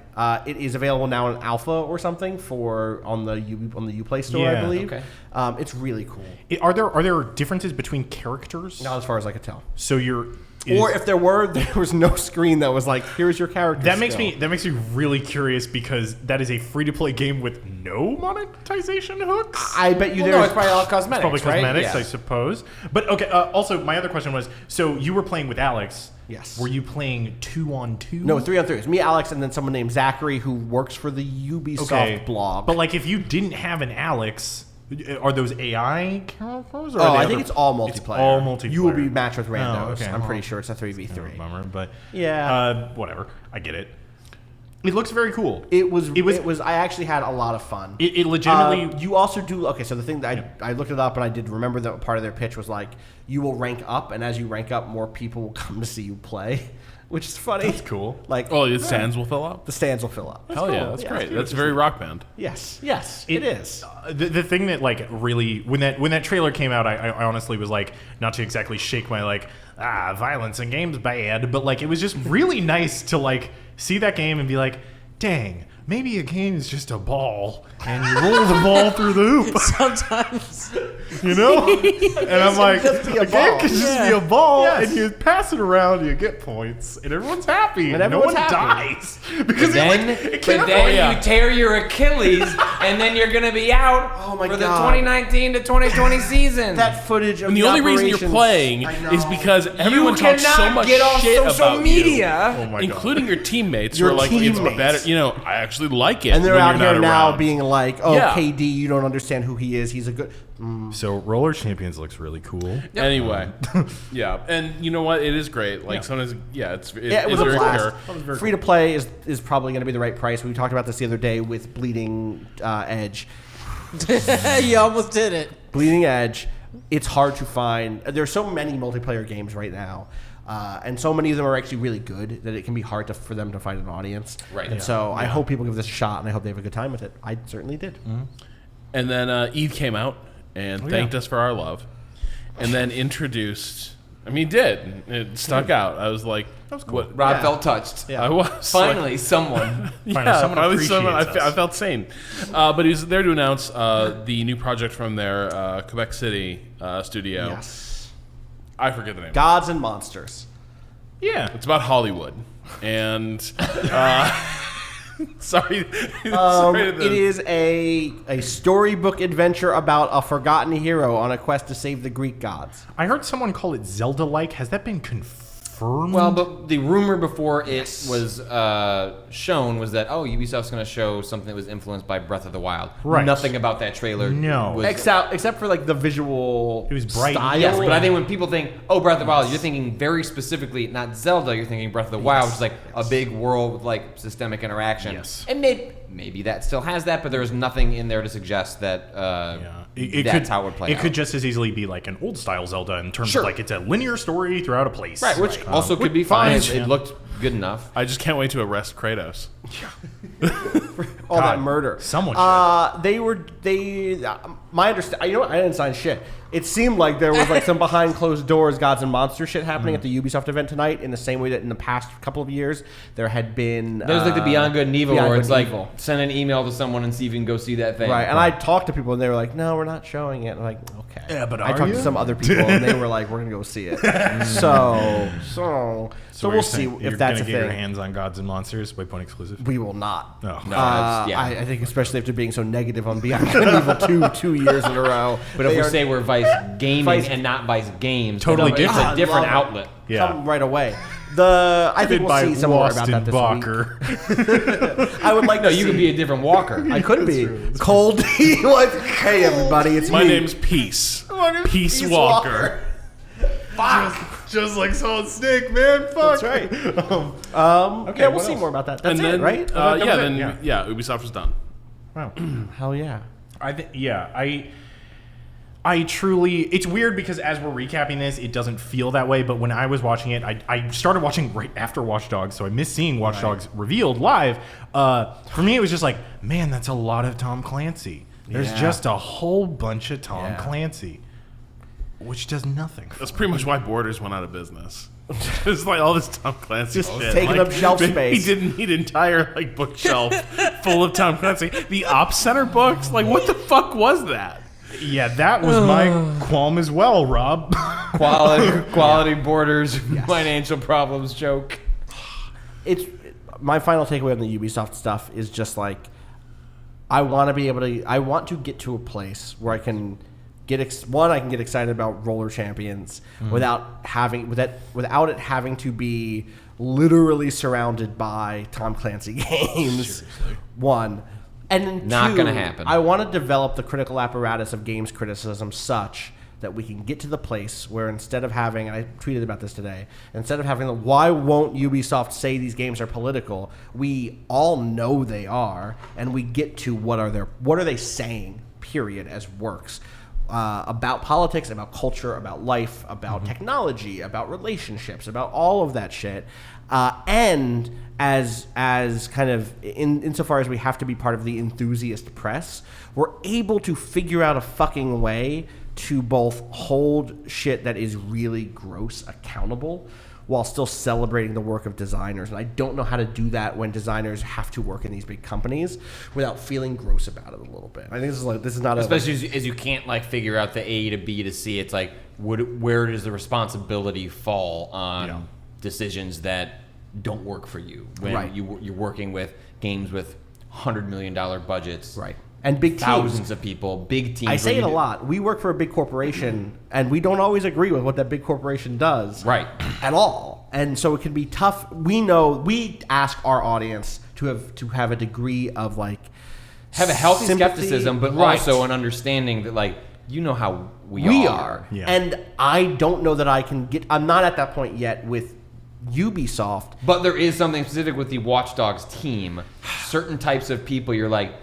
Not even types of people. It's specific people. That's what I meant. That's what I meant. Right. Like certain people are like, I follow them. I enjoy their work. Right. They seem like smart people that would ask questions that I would hope people would be asking. But do I not? But am I so skeptical of the machine with which they are working that I can't even give them that benefit? I don't know.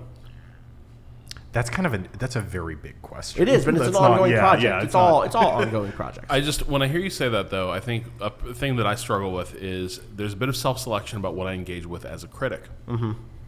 And if I'm going to do that, I think part of it is also that I probably actually need to start paying more attention to the Wildlands of the world. And not just read the take where it's like, this is an insensitive and like irresponsible portrayal of like Central and Latin America. But I need also to like interrogate that text as a critic, right? Like the good and the bad. Like if you talk to film, like a lot of like really knowledgeable and progressive film critics can tell you chapter and verse what happened in the fucking Rambo movies. Right. Why? The Rambo movies are toxic, but it is important to understand like why, like the nature of the poison that is being distributed. I think what tends to happen in our spaces is that we tend to look at like these really hyper militarized games, and on some level we're like, look, life is short, our time is finite. There's a million games out there. What are we going to engage with? Probably not that. That's probably that's for somebody else. We know what it's going to say, but maybe we don't. Right? That's part of it. Or even if we do, maybe it's important to make that argument. That's kind of like what I struggle with too. Sure. Yeah.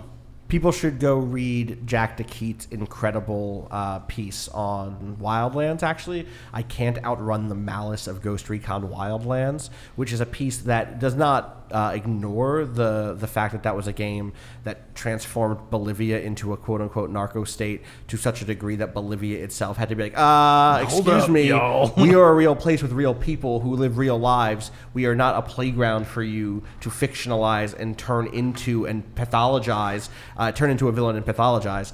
But also engages with a kind of a deeper layer of what that game is doing thematically and emotionally. And it's that sort of work that I want to see more and more people do when it comes to games like this, including myself. Like, this is about holding myself accountable and doing what you just said, right? Yeah. Which is like force myself to engage with it. It can be really difficult to, because for a lot of reasons, one of which is we have to go meet people and we have to be like, hey, shake your hand. Wow, yeah, you worked on that thing? What'd you think of the demo? Yeah, I had a really good time. Totally. But like, we have to get better at it. We have to. And if that means like, yeah, I'm going to write about it, I have to get better at saying I'm going to write about it and you're going to read about it. You know what I mean? So I think about this a lot coming off of the Modern Warfare demo, for instance. Yes, or event. Anyway. Do you want to hit some Square Enix stuff before you go, Dante? Oh, you have to bounce? I'm going to look at the people who drove you All here. right. You were great. Okay. That's a all right, thumbs up. All right. Thank you very much. Y'all could leave and I can get a lift, you know? Okay. Head shake from Nick is next. All right. Hashtag Nick is next. Hashtag Nick is next. Okay, let's talk about Square Enix. So I missed the beginning of this because I've seen it since, but I was still playing Watchdogs at the time. What was the vibe like at the beginning of the Square Enix trailer? What were the hopes and dreams in the room? Patrick had one hope, but we'll get to that. Yeah. Well, it's, I think it was sort of the classic. I did a Tecate. Wait, is that allowed? We can just be like, could just ask ask the driver to bring us beers. I have to bleep that now. why? Cerveza. Thank you. Can you just cut Rob saying that and put it in where I said a brand? Yeah. There we go. Yeah, let's give Kato more editing work. I watched all of the Square Enix presser. I watched it on plain Wi-Fi, so as you can imagine, I got weirdly emotional at times because that's what happens when you watch things on planes. Anyway, I don't really have emotional connection to a lot of the Square Enix stuff, but I thought it was really fascinating because Square Enix, I think the mood in the room was hot. I think that a lot Wait, was hot? Yeah.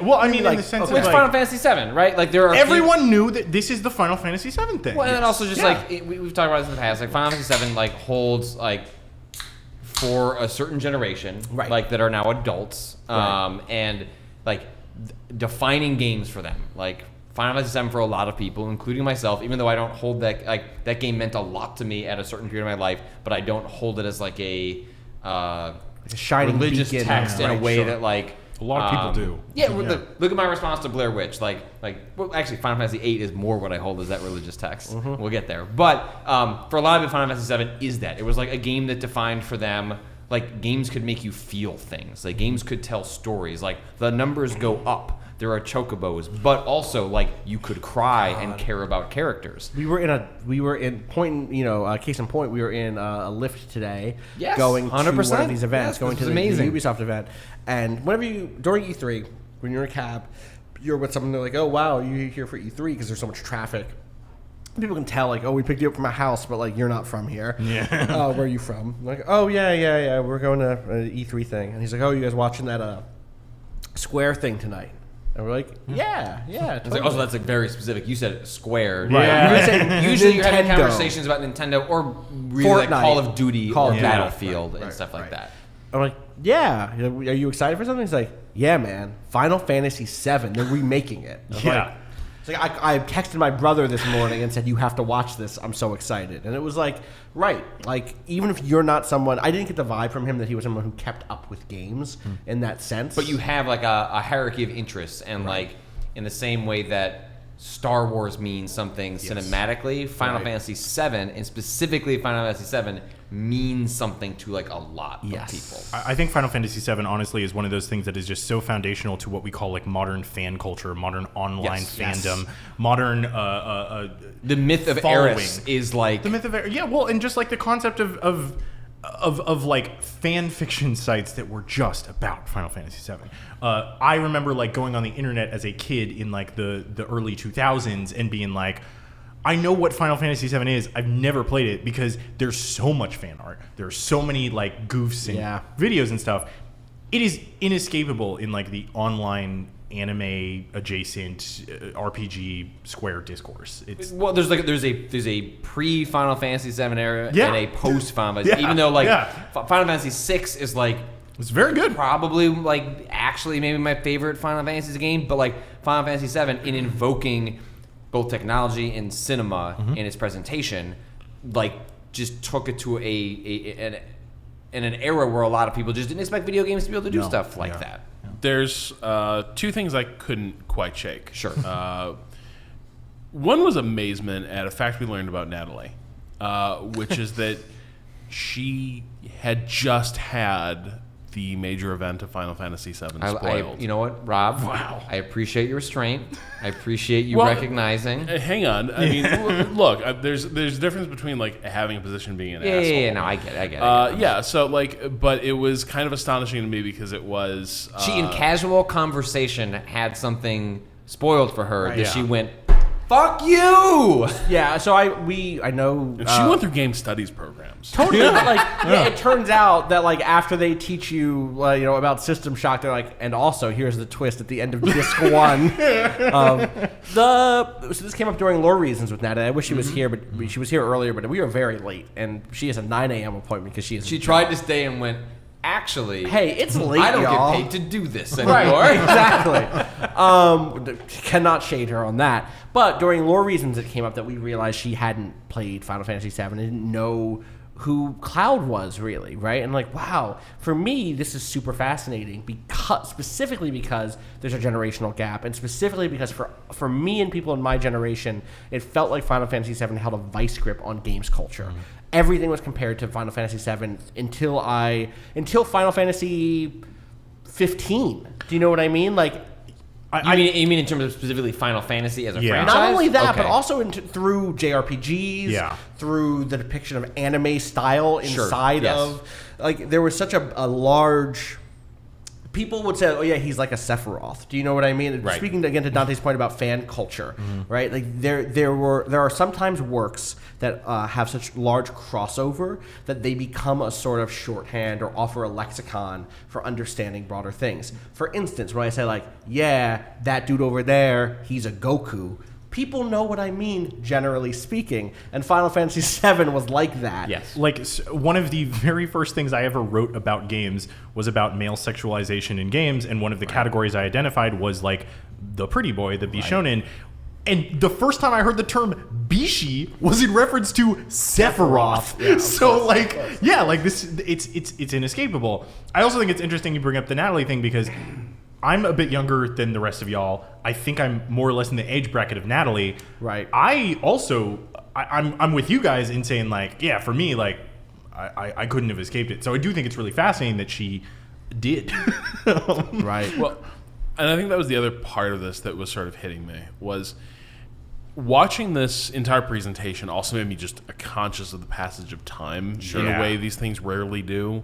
This is such a forward-looking industry that you don't have the industry sort of looking at itself in that way. Mm-hmm. And so having them bring these, a lot of remakes in that. Yeah, having them bring these designers out. The same creators, right? Yes. Usually it's a reinterpretation by, like, younger designers. People like, we're looking at this old text and bringing it forward for a new generation from, it's often like the fans reinterpreting a work. Mm-hmm. And this is actually like, well, and some, like, so Tetsuya Nomura, who like is now like a really known designer, was either art director. Can you look up what his exact role was in FF7? But like, he was like a minor character at Square at that time relative to where he is now, and the fact that like you have these original foundational.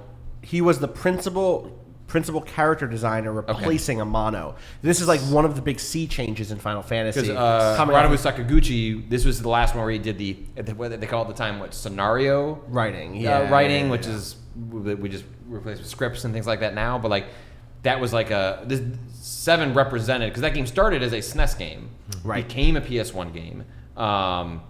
It was a sea change in terms of like the talent at Square Enix at the time. But the other part of this that I couldn't shake was how strange it must be to be on that stage covering a game that like you worked on at the time of life that like we at this table like 20 years ago. Yeah, like I was 12 when that came out. What year was this? 97, right? Okay. I was that's 4. That's the other part of it, is I started thinking about like where was I when this game came out? Yeah, fuck. And we got our IDs checked today, though. And that was We great. got our IDs checked. Small. I've said this is true. Also, I tried to tell you this during PAX West. wait, and if you got were your like, "There's IDs no way." checked at a game event though, that's no, but specifically, Is that a bar where we're getting drinks? Was that today? Yeah. What day is it? This is at Ubisoft. Okay. We went and get. It's Tuesday. Tuesday now. Fuck. Hey, welcome. everybody. We got our IDs checked, and the lady is checking Austin's ID, and she's like, oh, you look like you're 15. And then I turned to her, I was like, and then I go, well, then how old the fuck do you think I am? She's like, I don't know, like 16, 16 and a half. And I was like, whoa!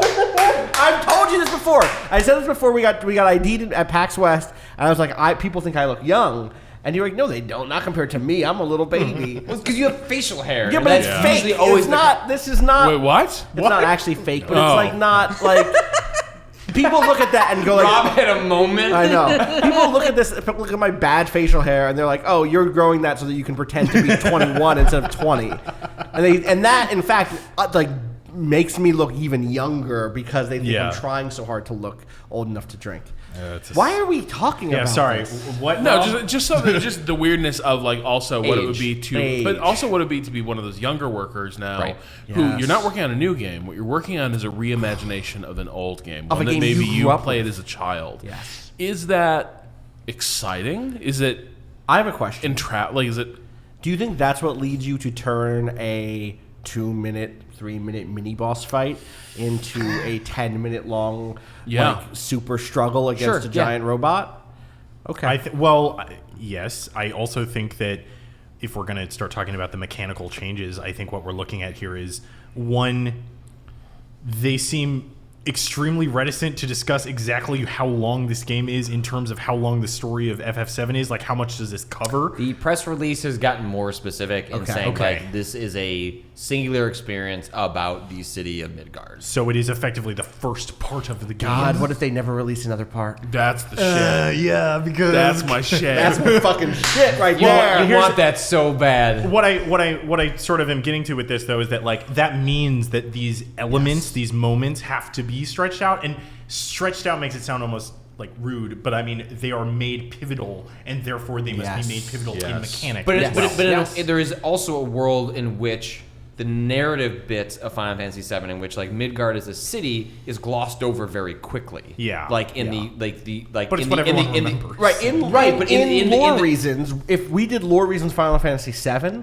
we would not spend that much time in Midgard. because there's not that much to say. Yeah. Which They is a don't spend a lot of time like the citizenry of Midgard, what is happening under like the rule of the Shinra Corporation, and so there is a world where it's like, okay, because of like how expensive it is to do this, and don't worry, it's 2 Blu-rays worth of content. They said that, and like does that that's a mean? lot of content. It's just Like, a lot well, of content. we don't know. But, Like like, we don't know what it means because we don't know. but like the optimist is like, well, like drilling down to the city, what is happening here? Like really like unpack like this environmental message that like permeates Final Fantasy VII, but like what does that mean for like the average citizen? Like that could potentially that be would be interesting. really cool. I don't know if that's what they're doing. Sure. And in my personal experience, I would not say that is one of Square Enix's strengths. no. So I'm like, totally. I don't know who this is for, other than the combat looks pretty cool in kind of does a. look cool. I in like a- love the way that they It looks kept very- the turn-based stuff. Yeah, it seems Through very a meter. fun. I will say I think it fixes one of my fixes is strong. It looks to me as if it addresses one of my major complaints with Final Fantasy VII. So Final Fantasy VII is a game that I loved when it came out, and that as I started playing other different games, Like as I Final Fantasy VIII. like Final Fantasy VIII, like going back and replaying Final Fantasy VI, I realized a major problem with Final Fantasy VII that I had, which is that beyond limit breaks and weapons, characters are blank slates that you slot materia into. God, people who haven't played this have no idea what I mean. They're little magic orbs that are what lead to People magic play attacks. Diablo. Sure, okay. And so, like, imagine Diablo where you don't have any skills, where all you have is, where every skill is an orb, and you can and that you can equip, and every orb can be equipped to any character. It was the materia upgrading on a per character basis, or could you swap? You could swap it. I think you could upgrade a materia all the way, and then be like, "Yeah, I'm gonna Maybe put it this was on 6, someone." where it was like character. I can't Did they remember eventually how. break that connection? Because like the That way connection is Final Fantasy completely 6 gone in 7. Where like, Yeah. there's nothing about Barrett except Barrett's weapons and limit breaks that makes him Barrett. You could make Barrett a healer if that's a thing you wanted to do. And for me, that like loses some of the characterization in mechanics. And here's like a tiny little baby thing that is so cool. Barrett can shoot things from a distance.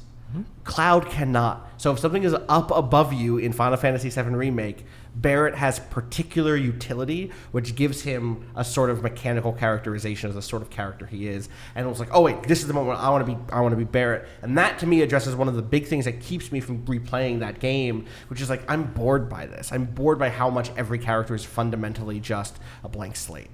What's interesting is you bring that up, and like 7 was never really my game, 8 was never really my game, 9 was my game. 9, the fucking I'm 9 with stands. okay, Jesus whatever. Christ. Anyway, here's the thing. Wow. But here's the fucking thing. Here's the fucking thing is that 9 did Just not go play that. FF6. It did not that, right? It had very defined roles for each character that were very hard to tweak with. Like you could do tiny things, but not really. 10 also sort of did this with the sphere grid, but it was a different manifestation of, I think, kind of closer to what 7 was doing. Right. But I do think that like 7 Remake seems really cool because I agree with you. I think this adds utility to characters that didn't exist before. I think it also means that like this more active battle system, one might call it an active time battle, is like, I think it's going to appeal to a different sort of gamer. I don't know if that's a good thing. I think it's a risk. Watching Tifa beat the shit out of some people was good, That was good. That was Shout out great. to Tifa. Shout out to You Eris. said we found him. You were wondering. Well, we here's the found thing. him. I'm also that person. I am also that person. I have way more interest in playing the remake than I have in ever playing 7 because to me, I'm like, I would rather play that combat system than the one that's in the 7. Sith. Well, you can play as the cat. That's not how you say it. It's fine. That's gonna sound great. That's Okay, how, but that's how I that's how we always said it at the time, That's how me I too, said yes. it But- as a kid, and so I refused to correct myself. Okay. But that's also that fucking character is going to be in remake probably. But I think maybe not. actually, I don't know. the thing that does fascinate me is the point You get rid brought of up Cat at Sith, the- and we're gonna have some fucking words. But the thing Dante brought up at the start, though, that fascinates me is this idea that everything in Final Fantasy VII now that was originally just like a transitional moment or a tutorial moment is now imbued with a significance. This is the opening of Final Fantasy VII. Remember that raid on the Midgard on the sure Shinra do. facility? And I'm like, yeah, it was like 5 minutes of like just like very basic combat. And here they're just like whooping the shit out of that Scorpion's ass like for hours. Because that's how And- you remember. It's my favorite Right? Winamp slogan. That's what I think. Yeah. Yeah, and so, but it is this weird thing, almost like Showing my almost age? the way like asides in like religious texts become blown out into parables and metaphors. Like this is that happening in Final Right. Fantasy VII, where it's like, Which- oh, an incidental occurrence in this original story. Now it has to be remember the significance of that. Remember what it means and illuminates. So can I read you my favorite complete bullshit fan theory? So Oh Jesus. okay, Yeah, so first of all, I want to all shout right. out Heather Alexandra and Cameron Kunzelman, on whom I was drawing previously when I talked about the length of that boss fight, which I had not registered until I read Heather's take on Twitter. So shout outs to Heather. 2, I want to shout out Imran Khan from Game Informer, who yesterday presented a theory, which was, do you remember in the trailer that they showed after the initial gameplay demonstration tonight or last night, My preferred reality, Yes. which is that Sephiroth is just Cloud but older. which is what That, like, you there's thought a was split true when timeline. you were Yeah, there's a baby. bifurcated timeline. Is this like Ron is Dumbledore, but for Final Fantasy? Look, do you remember how weird it was when they're like in the Shinra jail and they wake up and everyone's fucking dead? Yes, And like vaguely. Sephiroth came through and just slaughtered everybody, and that didn't make any sense at all. Yeah. Yes. So that's like that was kind of how I reached this. That felt so weird to me, the way like Cloud and everyone loses consciousness and then everyone's murdered with a sword. I was like, that seems significant. That's probably important. And apparently it wasn't. Right. The Rob Zachney story. I See, think Final Fantasy IX, everything pays off. here again, I feel like that theory is super cool and rad, and I love it. It also feels. I am not a big Square Enix person. I like Kingdom Hearts a fair bit now because of you guys fucking brainwashing me into liking it. Hell yeah. But Welcome. But it is not. I would not say that they have the chops to pull that off. You Well, know part- who could? well, part- you part know of- who could?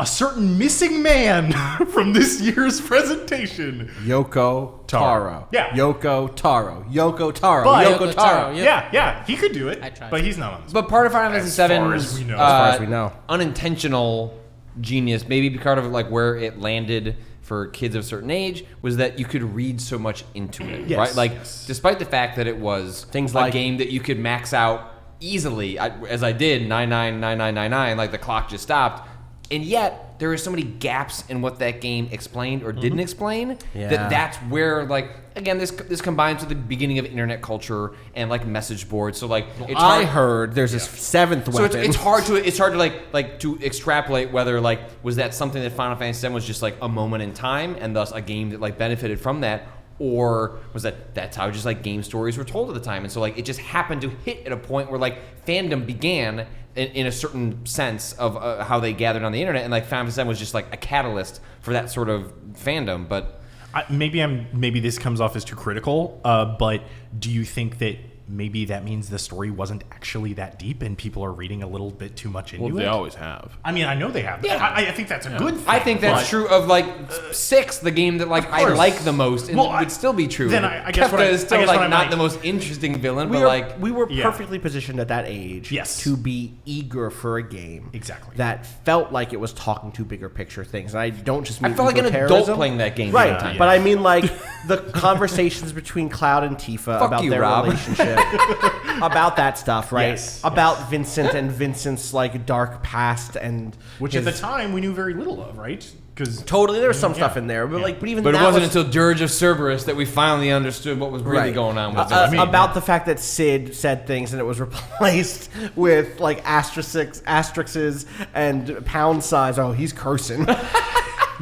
Ooh. cussing at you. And even in a broader sense, the fact that like I could play that game and be like, wow, Midgar is a place where people are sad and oppressed. Yep. And also there's a bar. And also there's like people have motorcycles. I rode on a motorcycle once.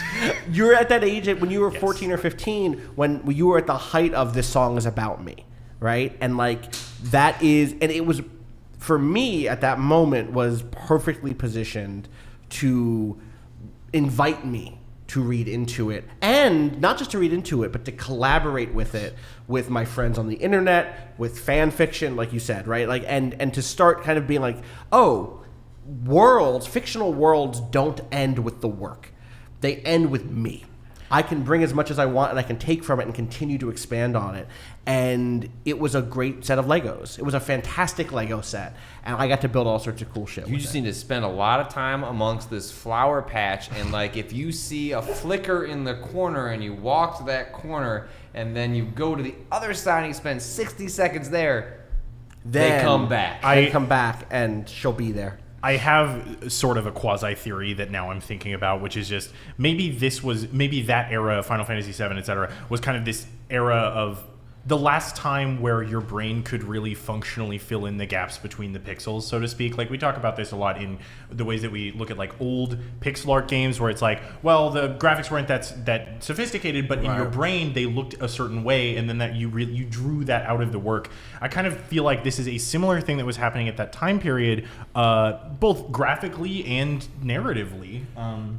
It almost begs you to, right? Yeah, Because it's a game that, and this is It the evokes. and it in fact is distinct in one very particular way, which is it is a game that has 4 layers of visual fidelity, right? It has the overworld map chibi characters, it has the inside of a city or a town chibi characters, it has the characters inside of combat who have human proportions but are like lower resolution, and it has the cutscene characters, right? And I think there might be something in this kind of like weird media theory sense of like, wow, yeah, like there are these different layers of meta narrative happening. There are these different types of fidelity that I have access to, and sometimes they're really touching moments where they're like in a cutscene, and this is clearly deeply important. And sometimes it's text driven, and you're on your ship, and the music is like X bump, to get bump. that tech. Oh, I already read that bit. It's like, a let's go. ProZD skit, right? Where it's like everyone is like doing the same idle animation over and over. But You know that you were invited to believe there is more happening. Yes, exactly. Yes, exactly. there was the world continued even when it wasn't a cutscene. After that, like you're almost always in that same. I mean, it's not that there weren't cutscenes in the next Final Fantasy games, but when you had the controller in your hands and you were playing, it was like, all right, these are my characters. I don't have to jump between little cartoon ones and Right. So I guess then my question is, so what is this remake doing that could fuck with that? And Right. what my thought is, well, it's turning it into a modern video game, which is to say, visually flat as opposed to visually. Visually is not the word here. You know what I mean? Like Aesthetically, like metaphorically flat? Sure, whatever. You get it's- it. It is a single level of this game looks real good in all the scenes. all the time. All the scenes look real good, and in order to make that in order to invite the amount of density that what was being invoked by this other system, you have to actually write it now. Right. And that's, again, brings me to my core, and record criticism. the audio with, I guess, B-tier Hollywood actors, by the way. And I'm like, Sounds so all right. I feel like it just brings me back to my core criticism, which is Well, like, Barrett. Yeah, dude. Yeah, so dog. basically, like I think maybe we'll use this as like kind of conclude on FF7 is Yeah, like sorry. no, believe me, This- like, I can This is the point: is we can't but do a long segment on Final Fantasy Right. VII But so like as a way of like sort of like using Dante's point as and a, everything else. right, yeah, FF7 is the one thing that sets us off is so like I've been so curious about how they're going to handle Barrett, because like Barrett as a character who is written as like a Mr. T, as like the one black person a white person has met because they've watched some TV. Oh, they haven't met him. Also, in this Fair. case, in this case, a Japanese person also. yeah, which that's sure, true. is- That's true. Like Barrett is I don't so know, but synonymous but with a also particular type of but I also- anti-black racism in Japanese games Yes. specifically, which is important to us. And I haven't watched it, but I know that Tim Rogers at Kotaku did like a long, like real-time localization of Final Fantasy VII as he was Yes, playing he through sure it. did. Because I would be curious to see like how much of the localization of Final Fantasy VII is reflective of like the original text. I don't know. I haven't watched the series. don't But know, anyway, Phil, so I what I'm don't saying know. is like one of the things that I was worried about, and the same thing that you're talking about, Dante, about like, okay, once that fidelity comes up, it suddenly starts exposing weak points in the story that has to be filled in by writing that like fills in those gaps. Yep. Barrett especially is a character that is like susceptible to that because of the stereotypical nature of that character, both in its visual representation, in its textual representation, and his role or often lack of role in like the actual main plot line. And then when we are watching the gameplay and I am just waiting for Austin to get to one moment, to one piece of dialogue that is playing out during the gameplay, which is that he mostly, at least in what is presented, is just like, has a very similar like Mr. T-ish voice, and then he has a lot of quips, including one in which he shoots away and says, "Suck on this." And it's just one of those moments where it's like, oh, this feels like a delivery red is bad. flag where the things that I want to be filled in maybe are probably not going to happen. Because if they can't get Barrett, which is like, if you're going through the list of things that Final Fantasy VII update in 2019 or 2020 has to get right, if you're not getting that, then the order of operations from there get kind of worrying. Also, I would like to say this is only barely relevant, and I can't confirm this, but I heard Good. that the Thank you. Japanese voiceover did not include the same vocal tics, let's say, Yeah, of the this American is the. I'm one. currently looking at the Kotaku Yes, piece by Gita, okay. which digs into some of the stuff that Tim Rogers talks about there. It's called "Fans Are Concerned About Barrett's Voice in the Final Fantasy VII Remake," which gets into the discrepancy between the original localization and the Japanese Okay. text. Okay. Rob, I will just say though, like if they can't get Barrett, like also though that is in terms of the Final Fantasy VII that was released. There's also, if they can't get Barrett, well, that's kind of a gaping hole, right? Like, Yeah. actually, Yeah. that doesn't necessarily torpedo the entire project Yeah, for me. you're right, 'cause, like, you're right. The other stuff is kind of a straightforward problem. The Barrett question is, how do we reimagine a character that might have been both conceptually flawed and then disastrously localized? Sure. That said, I do just, the one thing that did strike me here is that some of the themes also do come out a little more effectively in that, like, seeing a more realistic Barrett reunited with his little girl, Right. Yeah, sure, or for sure. seeing Tifa, like Tifa's interesting. So when you see like the sort of chibi character model, right? Like you don't get the sense that like Tifa is kind of an exhausted working class fighter who's like, Right. things have been rough for a while and there's no end in sight. Exhausted working class fighter, by the way, one of the classes in Watchdogs Legion. Oi. Oi, But seeing her like just sort of trying to like unwind at a bar and Yeah. then connect to Cloud Yes. that hits differently. This was the Eggs stuff and- that the Eggs eggs and and chips chips. store was weird. Classic. My favorite Gotta drink meal. my piss. What? I piss my He eggs was and my having chips. Gatorade. He just spent hours beating the shit out of the He needs rectum his of an electrolytes. Electro Scorpion. Gotta fight the butt of this robot and then drink my piss. Austin, you've had something real. I have had something real. You've noticed it on my face. Yes. The thing to understand about Barrett is that he is actually... There's something so fascinating happening in Barrett as a character when this game comes out. And then now, again, not only with us as people who are older than we were when it came out, but also because there is a younger audience. Barrett exists in the localization, at least. I can't speak to the Japanese text. In the localization, at least, because he is a caricature based on a role that black folks were demanded / allowed to have in entertainment industries controlled by companies run by white folks. The model of blackness presented in Barrett was one of very few that was enabled and allowed for folks like Mr. T to have. Mr. T, who was someone who wanted to have a positive impact in the world, who had aspirations of being a positive role model, etc., and had a style of his own, etc. Sure. Right? That is then exported by an American cultural dominance, by a cultural hegemony around the world, imported by countries like Japan, which we have trade relationships with, the same way that jeans get made cool across the world, that Coca-Cola gets made cool across the world, that McDonald's gets made cool across the world, that Mickey Mouse gets made cool across the world. Mr. T gets made cool across the world, and then gets re-exported to America. And now there's a final step that you cannot put a period there. My white friends loved Barrett. They loved quoting Barrett to my fucking face.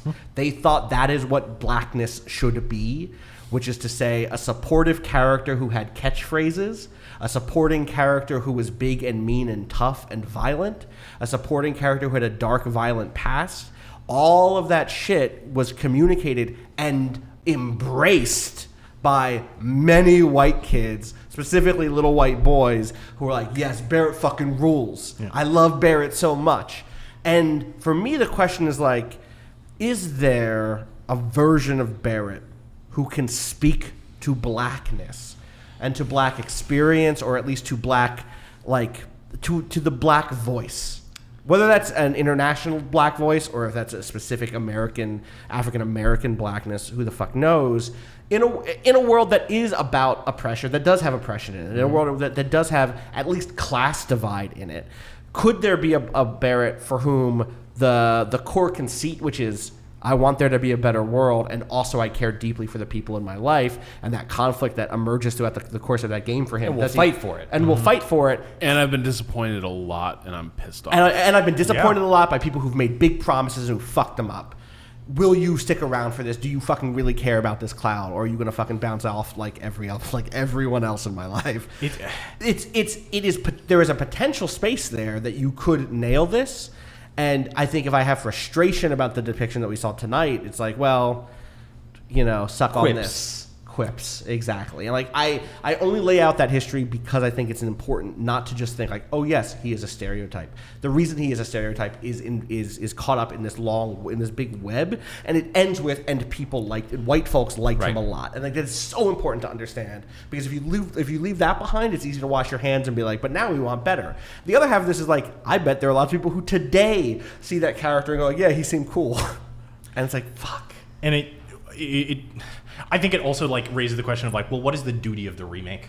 Like, is the duty of the remake to rehabilitate this game? Right. Because, yeah, in Dante's perfect world, yes, but that I don't think in the version of the world they're turning Midgar into 40 hours or 30 hours, they fucking better do well, right? I know, but like from what we've seen, especially on the Barrett front, it's like, I don't think they are. No. But we also don't get a sense we don't know. All we're getting is like the quips in battle. Yeah. You see the moment with like his daughter, but also like that also existed in the original game. So it's like, do we get 5 minutes where like he sits and plays with her? Do we get 5 minutes where like he gets to talk about his past? And like we don't know. Like there is so much that we don't know.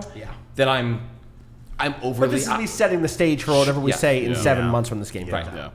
Yeah. Should we move on? Yeah, we should move on. We should. So I remember like so last point 20 minutes later. So next thing I'll say, like honestly, like speaking of representation, Square reminded us that Life is Strange 2 is That was weird. ongoing. That wasn't like an announcement. It's not weird because I recently just wrote a piece about the third episode in Life is Strange 2, which has like a really tender, sensitive, incredible scene depicting like young love and young sex, and not nobody, but like relative to the original season of Life is Strange, and the connection that people had to Chloe and Max.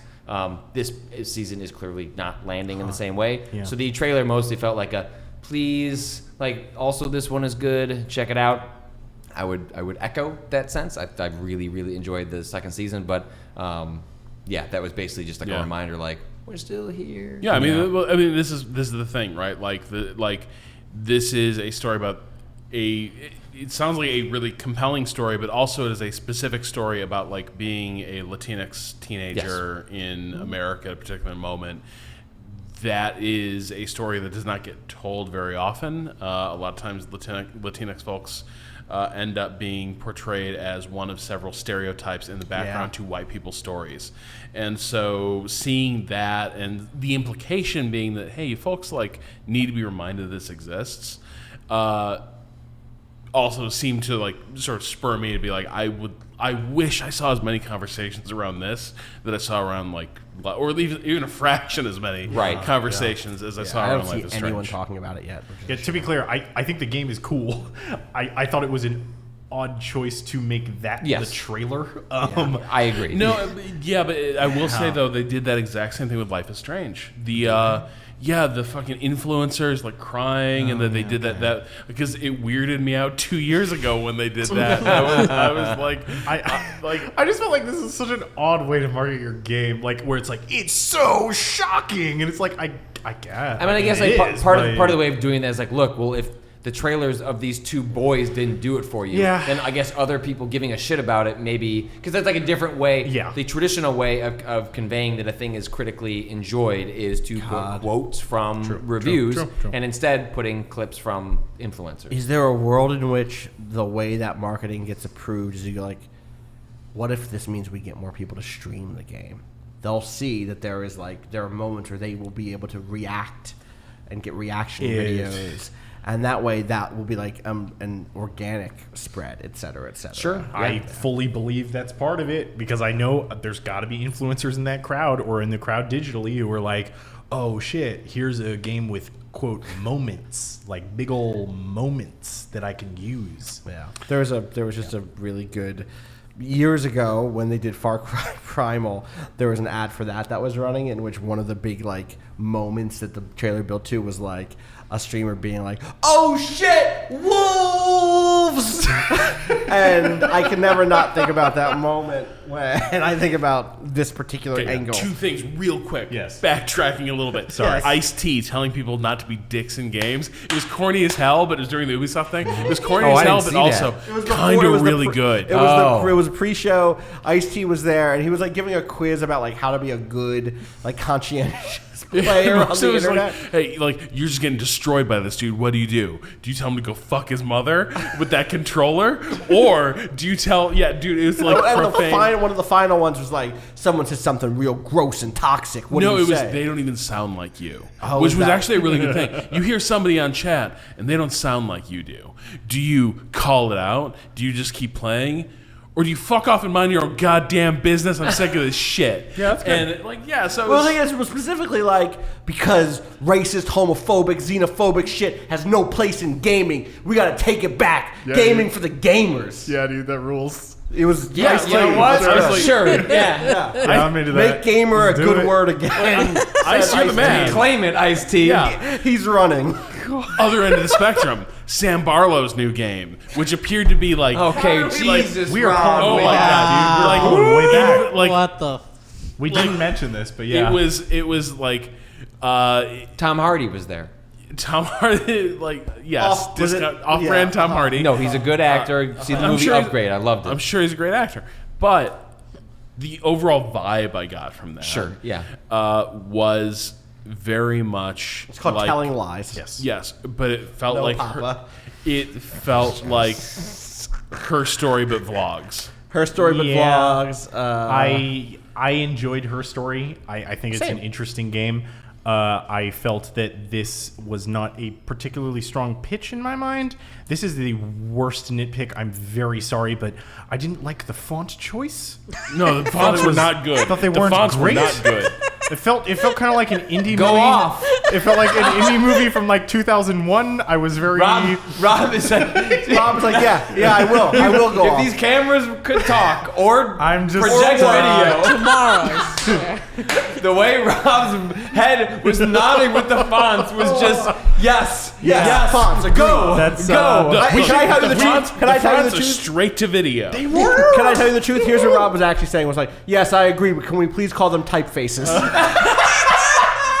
Okay, all right, we need to move on. We need to go back to Squanix. Yes. All right. So Life is Strange, awesome. Well, Great, love it. We all love it. Check it out. Also, you want remasters? How about Oh. Last Remnant remastered? What is I don't that know game? what that is.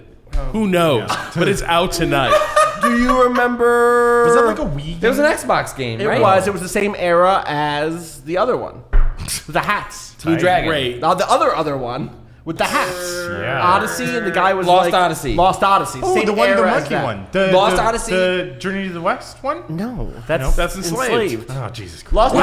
Odyssey. Ninja Okay, Theory. I can tell you That's this. Alex Garland. All right, I don't know Last what that Odyssey is the one that had the Lost Jefferson. Odyssey. Lost Odyssey. Lost Odyssey. Is the one that had the Jefferson airplane trailer that was fucking sick. Oh my God. Also, you're right, Lost yeah. Odyssey and Blue Dragon, I think, were Sakaguchi. Right. So when Hironobu Sakaguchi left after Final Fantasy VII, he formed his own studio, whose name escapes me. But yeah, like he formed that partnership Someone- with Xbox. Austin, I need that video linked to me in Discord. Just The Jefferson airplane one. yeah, I'm actually really curious to see what that looks like. Yeah, You've seen it, it right? needs somebody to love, right? It has to be. No, it's not. It's, What is it? What's the Alice song? What's the? Oh, go ask Alex. Go, Yeah. go Yeah, ask Alice. That's Yeah. a good It's a sick ad. It's not. It's a Oh, 90-second. shit. It's from the era when. Yeah, it's. I really remember good. this. It's Okay. All right, so good. great. But okay, What? I was happy like I can show it to you right now. Nope, But that's nope. not even the game that we. Nope, that's had. not. Last Remnant's getting a remake, remaster, whatever. It's on new shit. You can play it. Dragon Quest Builders 2. They showed us 55 minutes of footage. There were two different from this. instances in which Rob looked over and said, "This is still going," I'm into it. I didn't see the and footage. I said, "Have you seen a Japanese video game presentation?"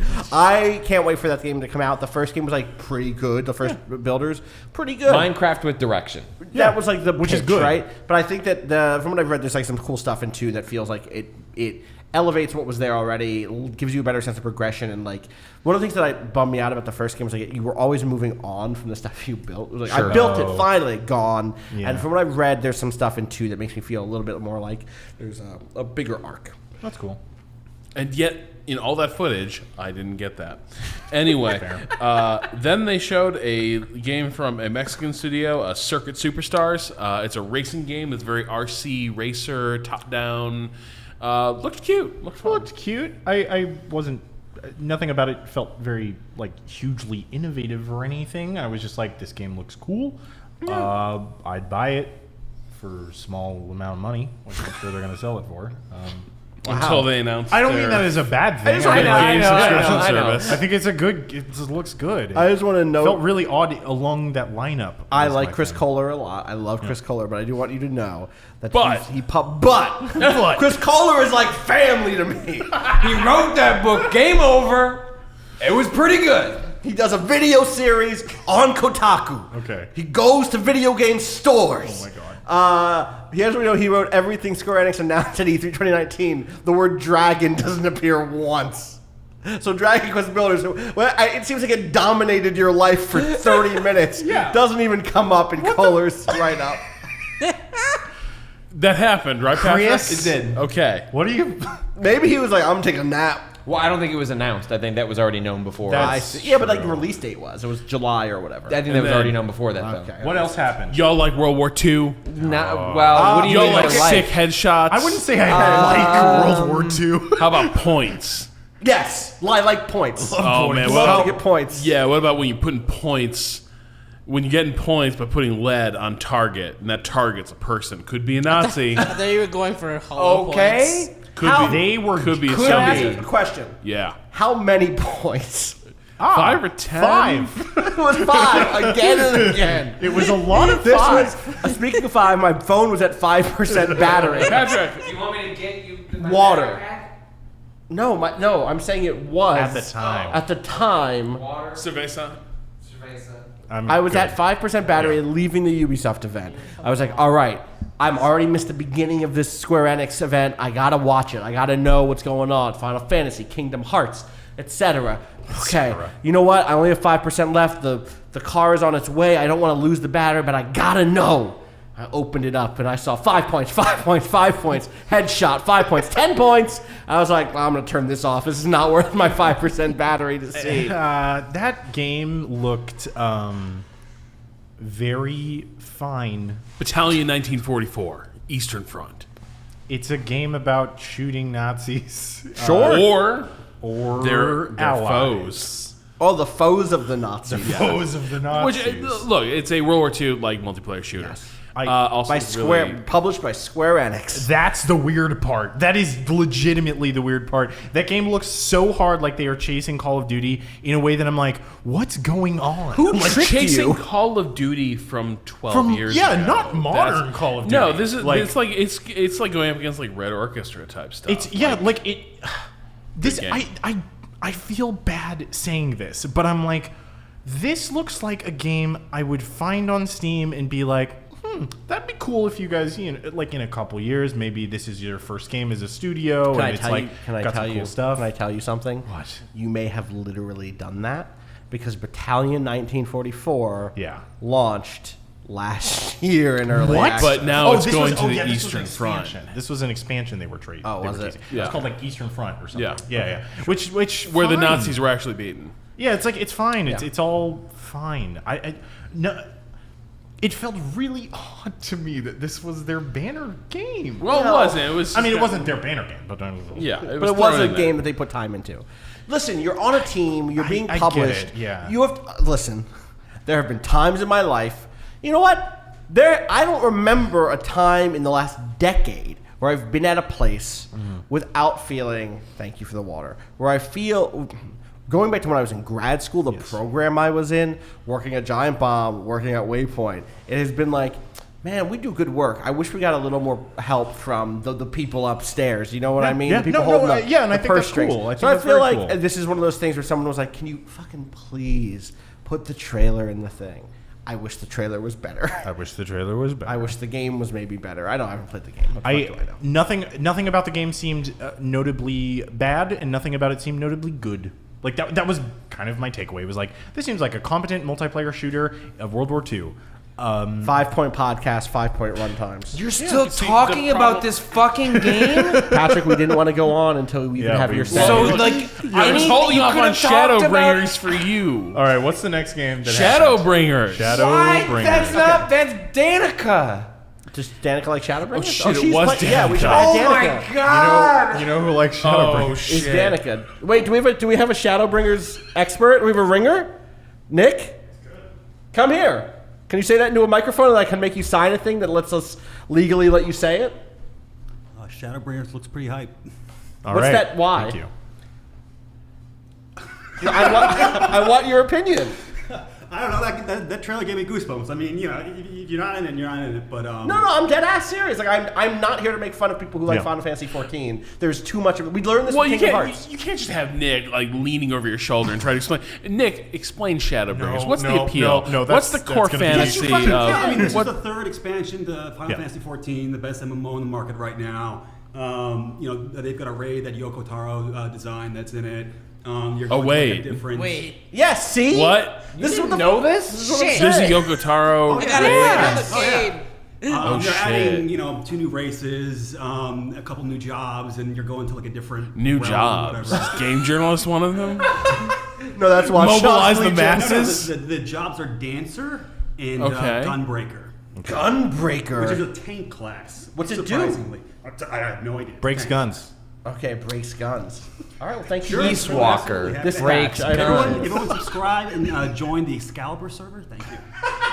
All right. All right. Thank you, Nick. Nick, I'm going to need you to sign Special- something in like an hour. Special reporter, Oh yeah. Nick. Thank you. In an I'm gonna hour, get that just stick together. around. Before we let you leave, It's just one. Come Yeah. sign this right now. The next- 5-star run times.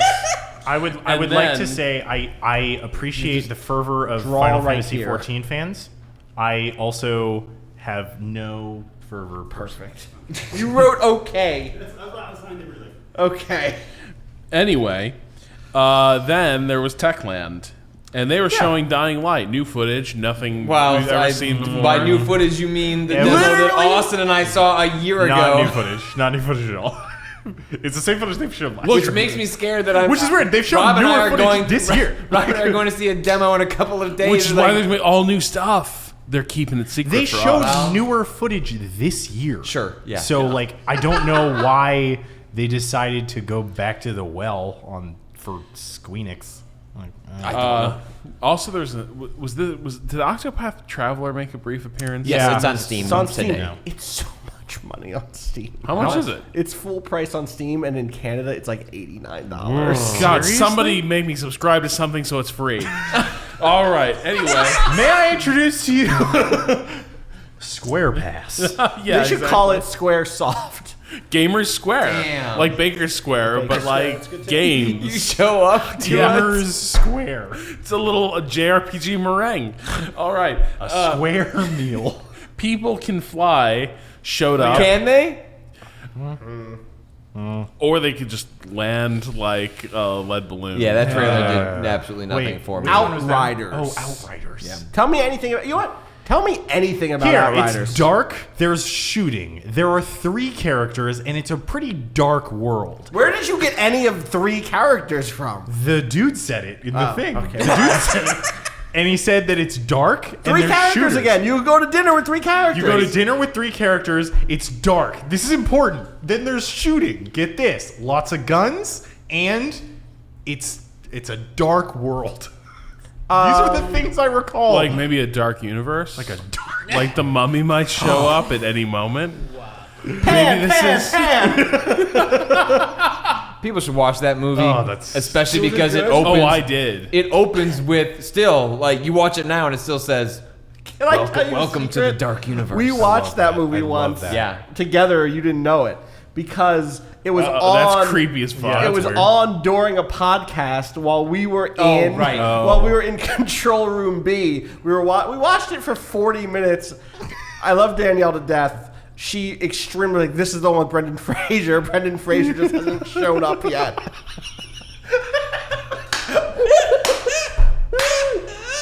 Good. It was very blessed. God bless. It was- because we were all playing. Where's Brendan Fraser? I was like, maybe this is the one with The Rock. Is this? That was Scorpion King. That was Scorpion King. That was I know the it was. that was the Mummy That was the 3. Mummy Not within the dark universe. And then he got his own prequel. What's Jake Johnson doing here? So Outriders is a shooter. You play it with your friends. Is it though? You're right. I cannot confirm that. They didn't show anything about the game. No, okay. In the doc that they showed afterwards, they were like, "There's a whole bunch of guns." They showed all the guns and they rotated. Do you guys not remember this? I blacked out. Okay, That tracks. because they were like, guns You could tell me They were like- anything. Tell they me were like, what I no, want to hear okay. about this Basically, game. the thing they said, here's what you do want to hear, which is that Okay. they basically said, we made Bulletstorm and shooters are in our DNA. And for that, I'm like, I do okay, you're remember right. that. Bulletstorm That was- ruled. That was the moment I blacked out. Fine. Because the rest of it was a lot of, here's the guns, they spin, you shoot the guns, I guess. I don't know. You go through a world. Bulletstorm was like a what I love about Doom. Yes. Were Yes. things that I liked There were about building Bulletstorm, blocks there. which was like Yeah. a game with movement, momentum.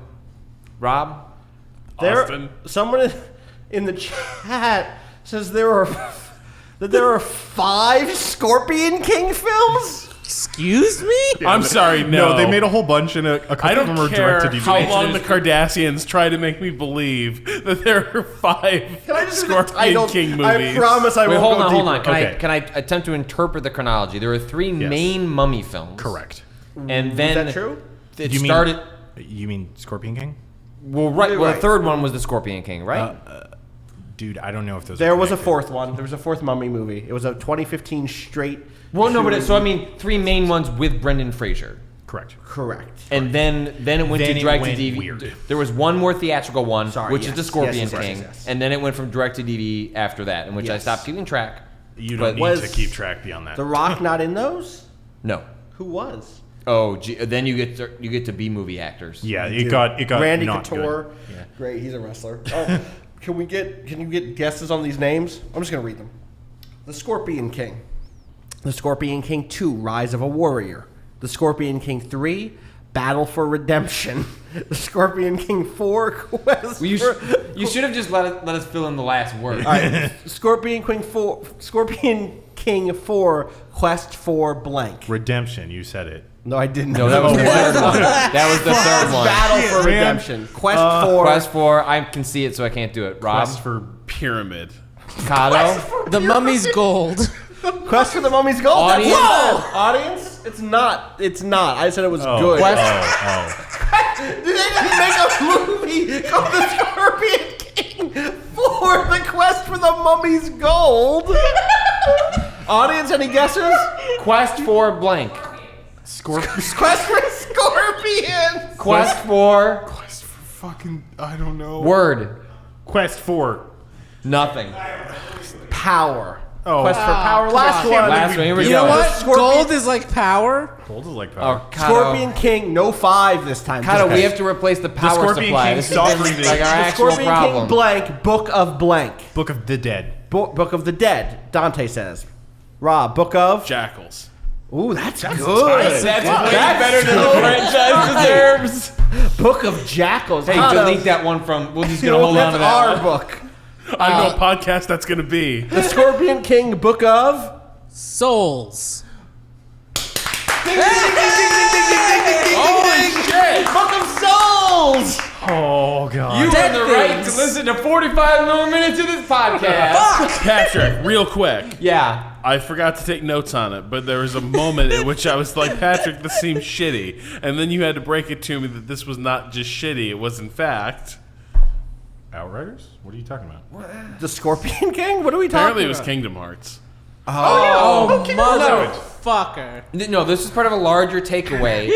One of the things I actually find endearing about the Square Enix press conference was that Rob had this revelation about halfway through. It was after the Final Fantasy stuff. It was in the midst of the Dragon Quest Builders 2 stuff. Was that these trailers are not made for anyone No. except for the people they are made for. Yes. Right, Like it is, it was specifically the Final Fantasy, the MMO trailer, where it was just like, the words that are happening on the screen are not meant to make any sense to anyone that doesn't already have 300 hours There's invested. that thing at the end of the trailer that got like such a huge crowd reaction, and sorry, Nick, it was something like the gods Higaden and The quest for truth. Rotark they're not gods, they're primals, and the crowd went fucking batshit, and I'm like, cool. I don't know what that means. Well, no, it was during the Kingdom Hearts trailer in which there was no actual voice acting. It was just weird text happening on the screen. That ruled. Rob looked at me and goes like, this seems really bad. And I was like, Rob, Terrible. that's just Kingdom Hearts. Yeah. I love that because it's actually a nice callback to some earlier stuff that happened in Kingdom Hearts. If you remember, because if you remember at the end of Kingdom Hearts 2, there are the 4 fucking trailers for the next game or whatever. End of Kingdom Hearts 1. Oh, there's yes. the trailers for the next game, and in a couple of them, it has the characters don't speak, but they have words appear on screen that say what they're saying, and then you could unlock a second, even more secret ending that had I the thought you Keyblade said scene. you didn't like Kingdom Hearts. No. No. I love Kingdom Hearts because you sold me on it, and now Wait, I did am you go deep after we sold you on it? I guess you don't know this. Yeah, I've played every Kingdom Hearts game. What? No, okay. Since lore reasons? Yeah, because of lore We reasons. found the person lore reasons it's for. Okay, I didn't play all of them, but I downloaded the mega pack, the $100 thing on PS4. Yeah. Oh, and right, the collection. I played set, yeah. through I'd say 30% of Kingdom Hearts 1. I played all of Kingdom Hearts 2. I played the first campaign of Birth by Sleep. I watched the video games, Sure, the yes. ones that are just videos. And then you mean the Gilms? yeah, the Gilms. Thank you. Gilms, The Gilms. thank you. And then I played the Aqua 2.8. I played. Wow, you did it all. I Not tried all to of it, do it but all. you I did tried to do as much as I could. I burnt out on a couple of the 3DS ones that were ported. Dream Drop Yeah. Distance. Yeah, Dream Drop and- Distance, yeah. which I'm sure they're cool. 358 Whatever. over. This is totally pointless. But yes, I am now. The funniest part is I get to Kingdom Hearts 3. I wish you could see Rob's face. I get to Kingdom Hearts 3. I fucking start losing my shit at how good everyone looks, and then I like stalled out. And now I'm like a little bit midway through Kingdom Hearts 3, and I haven't like gone back. You're to good. It. It's just a bunch of Disney bullshit, and then you watch some cutscenes at the end. But You yeah. remember what I was saying to Rob? That like, I also haven't listened to Last Lore Reasons because I was like, I don't want to get spoiled. Right. Kingdom Hearts 3. Well, maybe it will be motivation for you Spoilers to aren't finish. real. it. Oh, it is my motivation. Sis in the chat says, remember when Austin said they radicalized people on this podcast? It's me. I'm the radical now. Well, Anyway, I do think we were aiming for a certain direction, and sometimes I you watched- aim an arrow and it hits somewhere It hit else. Somewhere else. And by the way, like, I wasn't saying like that Kingdom Hearts itself like No, looked no, shitty. no, it's just no. the way No, I that get was you. presented Oh, was it's- so idiosyncratic it's so and weird. This is It the- looked like unfinished, Yes. like cutscene. Like It looked was. like That's sure also it was. true. I'm sure it was. It will be finished I in keep- 3 months, 5 months. Okay. It was not even winter. It was not even later 2019. It was winter. Yeah. Also, this might just be a gap in my lore knowledge, but I thought it was someone with more knowledge of Kingdom Hearts probably knows this, but I don't know why they Kato. said we don't know who Zigbar is because we do know who Zigbar is. do It's we? Brag. Kato? Yeah. No, do well, we? Well, Luxor doesn't know. Luxor does. Okay, fair. Well, true. also the Master of Masters is there, and there was some shit in Kingdom Hearts 3. Yeah, you're right. There was some shit in Kingdom Hearts 3. I know. Wait, you haven't. So you don't even. There's He some. doesn't even know. I haven't Oh, he finished- doesn't I even haven't know. finished No, he Cage doesn't 3. know. He does. Oh, He Oh, doesn't he know. hasn't seen the. No. yeah, he that's doesn't what know. I'm saying. Yeah, he doesn't know. anyway. Yo. Anyway, Speaking of people being radicalized, That happened. I watched that happen to Patrick tonight. That was, I think, the opposite. I think that was scales Yeah. falling from the eyes. I think there was Yes. a deep belief in a god who wasn't real. do you want to set up what video game You you're think it was talking like about? the confrontation with man's insignificance? Yes. Which is being a Speaking Final of Fantasy insignificance. 8 fan. Right. Patrick, you have been. You've been humbled. You were the leader of the Final Fantasy VIII Defense Force. Yeah, You I- and Cameron Tunzelman. Yeah. It's when my coming online in a certain way for like caring about games when I was talking about Final Fantasy VII, where Yes. it's like, wow, stories, and then like I was like in it to a certain degree that I wasn't before. So Final Fantasy VIII was like, all right, full attention, like I am fucking ready for this. And Final Fantasy VIII is just such a weird, strange game mechanically. Like it's a game where you are equipping magic to different parts of your abilities. If you equip death to strength, you just max out your strength and just kill everything in the world. You can break that game completely, like to a degree that it's hard to tell whether it was anticipated by the designers or a glitch, and the patches didn't exist back then. Right. But either way, like, and the story is just so weird, and just the Squall is such a strange character. It's just I have such a deep fondness for that game specifically. When was the last time you went back and like played it at all? Not since like Then. Then. That era. You Yeah. maybe played it like one and a half times or something. But also, like, wanted a reason to play it. There's no way to do so because it has been the game continually excluded in the revival of Final Fantasies or ports. Like, Because of 8 that- is the one. Like, yeah. literally earlier this year, when they were announced all the Switch stuff and, like, we're putting out the classic Final Fantasies Putting for out the all of PS1 them. era. 7, everything 9, 10. except for 8. Yeah. Now, there is a long-standing rumor that hasn't, like, a ton of substantiation, but would make a lot of sense that, like, they lost a lot of the source code for 8, and that has made it difficult to, like, make a part of these collections, and there's a reason that hasn't been included in that stuff. But anyway, like, having seen 7, and 7 a game that I love, but 8 being, like, the game that's in my heart, I was like, oh, I had heard ahead of time there was a remaster for 8, and I was like, okay, so set your expectations accordingly. Remake and remaster mean different things. Yeah. But then when I heard the music, like there are like a couple of quintessential Final Fantasy 8 tracks. It's my favorite of the Final Fantasy music. Like I will still listen to like the orchestrated versions of like 8 soundtrack when I write and stuff like that. And like I don't even know who the artist is, but I know the song "Eyes on Me." Like I used to know it. And is a wonderful track where there's a dance sequence midway through that game. Anyway, I would love to see that game like with better fidelity, and instead what I got was like I was like, oh, this is just like the before shot. Yes. Yeah, It's a good song. it's a great song.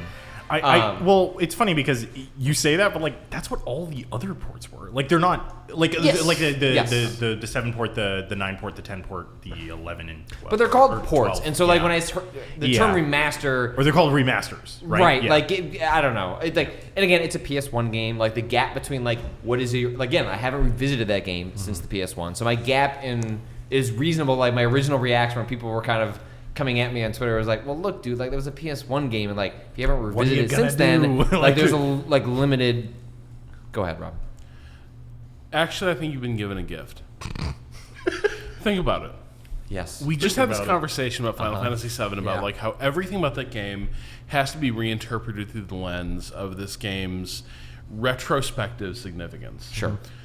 Final Fantasy VIII is a weird game, and there are parts of it that like just don't make sense. They feel like they almost belong to different games, different Yes. realities. Like, I don't subscribe to the Squall is Dead theory, but like to me, but I love the Squall is Dead theory. right. And to me, like It's even when I also didn't- very long. when I didn't know about that theory, the ending of that game still felt so strange and unsettling. It felt like this meditation on mortality and are happy endings really possible for these characters? Like, really, do you think that's the universe we live in? Right.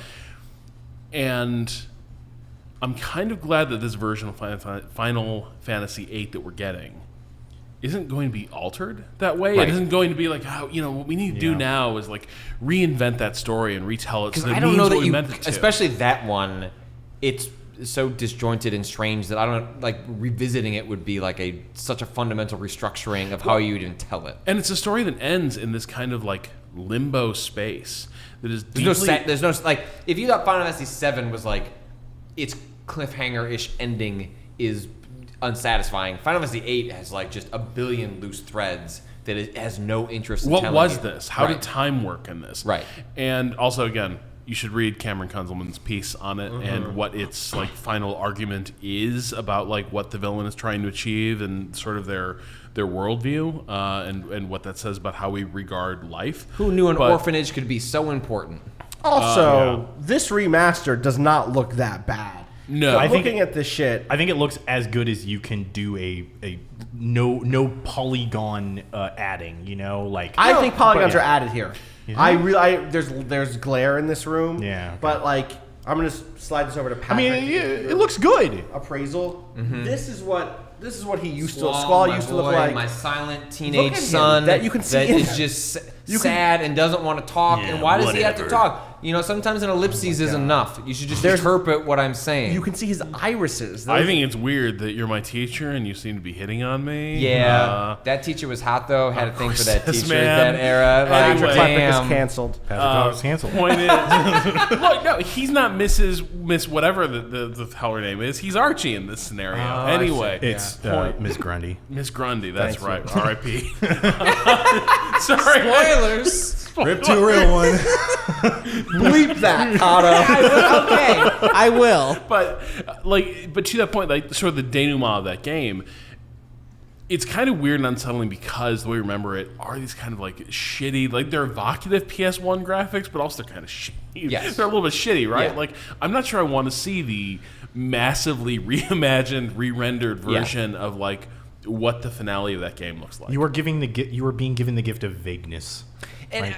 I guess I will say, as someone that has always felt like aggrieved at like the reverence given to 7, the reverence given to 9, when I've always felt like 9 is like, Hold up. hold on. The reason I rolled my eye was like, oh, 9. Like, and this is because it came after 8, and I was like, oh, here's the bullshit nostalgic play. It was like, yo, just play 6. You don't But need this that one. isn't what- I know. I'm just saying, as someone that like Yeah, was there yeah, for the yeah, arc of those right, games, right. I was like, oh, so the weird experimental one that does something different, like everyone puts up their hand and goes like, I didn't like that one. It's like, oh, well, here's the one with the mages and the wizards. And it's like, oh, here it is. We go back to the classic Final Fantasy. Mages and wizards. Okay, I know it's two I know it's types. late. I'm drunk, and this is probably why I'm bringing this up. So in my head, though, like these two things are very closely connected. I had a friend of mine, Colin, who ended up over the course of like 1 year introduced me to two things: Okay. Final Fantasy VIII and Revolutionary Girl Utena. And they were two things that basically by that point, like, I just kind of trusted his media recommendations implicitly. Like, he got me into Civ, for instance. This is like that friend, right, that is like into a bunch of cool shit. And these were kind of the two weird recommendations. I was like, I don't fully get where this is going, but to an extent, like Revolutionary Girl Utena and Final Fantasy VIII still inhabit the space of a thing that, like, I didn't fully comprehend. There were things I couldn't fully, like, grasp, right? There were concepts brought up that, like, they weren't sort of the plot-driven, like, you know, A to B to C to D to happy ending, to a sort of conclusion, a resolution. They were things that, like, raised questions and made you feel uncomfortable and unsettled, and you didn't have the answers for them. And so I have this soft spot for FF8 because it arrived at the same point that, like, Utena did. And to an extent, you know, whenever you encounter that first work that makes you feel that way, in this sort of sad way, you end up spending the rest of your adult life thinking about that moment and thinking about those texts. Yeah. I do think, like, yes, I am a 9 stan, sorry, but I do think that it is the interesting middle child. Like, literally, it was the middle child of the PlayStation games. It was I think they were attempting to both recapture the fire of 7, which numerically I don't think they did, but but they were also trying to advance that story. Like we mentioned earlier, the way that they kind of the proportions were more humanistic, right? And I think that, like, straight up, that's probably more important than we can really give it credit to. Is that, like, as you mentioned, that flattens one layer of metaphor, which makes it really interesting. And yet, this is also the game who, in its final moments, potentially blows up the reliability of that realness, right? It says, like, wait a second, how much of this, if you look up, like, the Squall is Dead theory, right, which requires you to go spoil yourself on this game, but it's fascinating. Is like, wait a second, is this game actually working on multiple layers, and I just don't recognize it because it's being presented in not high definition but high fidelity. I think in many ways it feels like a sophomore album, but it was their 8th album. But that's what it feels like. But except that generation of creators in the canon of, like, Final Fantasy, like, it really was a sophomore. Right. What did you say? Nothing. You said Pinkerton. All I know is I'm going to go upstairs tonight and download Final Fantasy 12 on the Switch, the one that I've never played. I want to play that one. And I also never played it. I played the beginning of it last year, like 2 years ago when it came out, and got, like, 12 hours in and then got distracted by something. I want to play that game so bad. It's the one that looks like Star Wars. It's the one it's the one that is Star Wars. All those characters are just Star Wars characters. Those are factions and politics. It's in Ivalice. I care about Ivalice. That's the good place. I like that place. That's the Final Fantasy Tactics place. That is the Final Fantasy Tactics place. I fucking love video games. Hey, were there any Video games are good. But not all of them, maybe. Right. Were there any other games that we should talk about? That's the thing. Interesting that you should... Hang on. You think... You can't remember think about anything else? Let's see if we can... Okay, I'm going to close this. Yeah, what's left to talk about? Yeah, wait. I'm closing this. I mean, I can tell you, but I'm not going to spoil... Yeah, you're good. No, this is a thought experiment. There was a Dragon Quest. That happened. Dragon Quest 11. There was Dragon Quest 11. Believe me, there is the other one. Can we go around and see if we can name one? Dragon Quest 11, I don't have anything to say about it. That game came out already. Yeah, I Kato, what else happened at this event? Don't look at a list. I'm not looking at a list. Wait, are we doing that or are we talking about Dragon Quest 11? We don't need to talk about Dragon Quest 11. Then never mind. What else was there at this event? There is one Zombies. Oh, yeah. Wait. That was Outrider. No. No. It was Sniper? No. That was the PC Gaming That was show. a PC Gaming show. Oh, never mind. I fucked up. Also, they're not Nazi Zombie Army anymore, but that's weird. They're dead. The entire on- thing's They're weird. just calling it Zombie Army 4. That was Dead PC, War. not... Okay, never mind. Crystal Chronicles. Crystal Chronicles on phone. Chronicles. That's cool. Sure. And Switch. It was on Switch too. There's a new Gashapon, Final Fantasy Brave Exvius something else. Does it look like Tactics to me? It was a Tactics. Is this Tactics? I love this. It's a Tactics Gashapon. It's called War of the Visions, and they talked about it for like 20 minutes. And Elon told us Musk about v. Todd Howard. every single War of the Visions. character. I'm so mad that that's happening. Yeah. We don't have time for that. We don't have time for that. Because we're gonna watch it. That happened. Then there was. Can we talk? Wait. You just realized what it was. No. There I is- didn't. What if the Todd Howard Elon Musk conversation was more like the Jordan Peterson Zizek debate. All right, we're moving on. Okay. There was a big one. Can we talk about the big one? Okay, so I you remembered it. No. Oh, should we- yeah. Wait, the big one. Wait a second. Do you mean? So you, Hold on. wait, did you actually Don't say forget? what it is. I won't. Do you mean Oninaki, the latest from Tokyo RPG Factory, makers of I Am Setsuna and Lost Spheres? not. Do you Spellbound? mean? There was also like 3 more remakes that I forgot about. Romancing Saga Thank is you. coming. There were We 3 don't of need to those, hit right? that, huh? They're doing multiple remakes of those? Sure. Fuck if I know. Saga Scarlet Grace. Shenmue. Shenmue happened. That was the morning show. Fuck! also, when Oh, I wait, get you're right. I was buying a Jewel when this was going on. Well, I was in a great. car. Oh, a jewel like a vape. Yeah. Not a jewel like a. I was buying a Well, let's sacred point out That's an that was emerald. hours later, Kato. You bought a Jewel, but you were told to buy a charger. Yeah. And then you got a receipt after paying, and you went, that seems wildly expensive for what I was supposed to get. But I and don't you know didn't jewels. return it. You didn't question You it. just kept you it. just brought Natalie it. needed a charger. Well, the thing came with a charger. Good luck Okay. with Yeah. expense Onin, reports. Oniniki. Oninaki? Oninaki. Oniniki. Animusha. Fine. Whatever. Those games have been okay. Yeah, they're fine. They're fine. I They think are that- nostalgia plays. They are like, did you like those Final Fantasy Yep. games? which is fine because someone wants to play those. And then the big one. The big one. Can we talk about the big Yeah, one? Yoko Taro came out. And he said, Yoko Taro Austin said, Walker. Austin Walker, we're making Nier Automata 2. It's called Nier 2 Automata. You couldn't get to Nier I love Automata. You couldn't get to Nier Automata. You couldn't. It's nearly 2 a.m. Near 2 tomatoes. Nier. Anyway, Marvel's Avengers. Marvel's Avengers. Wait, this was the big one? Yes. Well, they wanted it to be. They sure did. Yeah. Okay. That's different. Can I say I've been playing a lot of PS4 Spider-Man from 2 years ago or whatever when that came out. Last year. That's what I meant. Dante's that far ahead. Yep. We're all living in 2019. 2020, baby. Dante's living in 2020. Vision 2020. I believe that Spider-Man PS4 is a game with a lot of faults that I have a lot of issues with it. I also was the type of person who 100%ed Arkham Knight, which I do bring up every single time I can. Thank you. And I think that Spider-Man PS4 scratches that itch perfectly. It is that type of game. Yes. Spider-Man PS4 also has cool things like good characterization. I like all this. It should be the bar, I think, of what constitutes a good superhero game. And it's really wild to me that the Avengers felt like in that early in what we've seen, not that good. I was like, this seems fine. It does not seem as good as Spider-Man, which seems odd because this probably has more funding. And it's the Avengers. It's the biggest thing on the planet. Yeah. Like what? I don't know. It seemed perfectly passable. I actually really. What was it?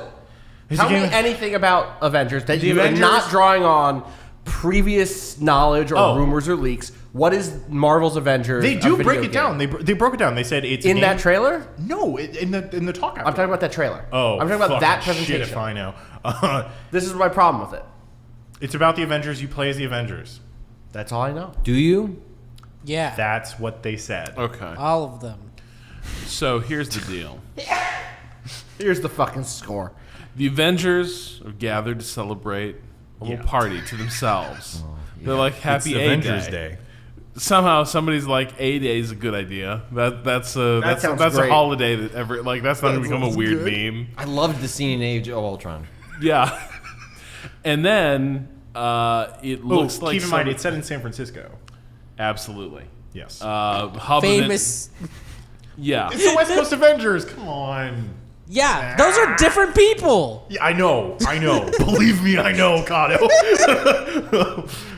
Rob is Sorry, Rob. No, I mean Stasis. look, you put It looked like Kel Kestis or whatever the fuck his name is from Star Wars did Force Slow on you.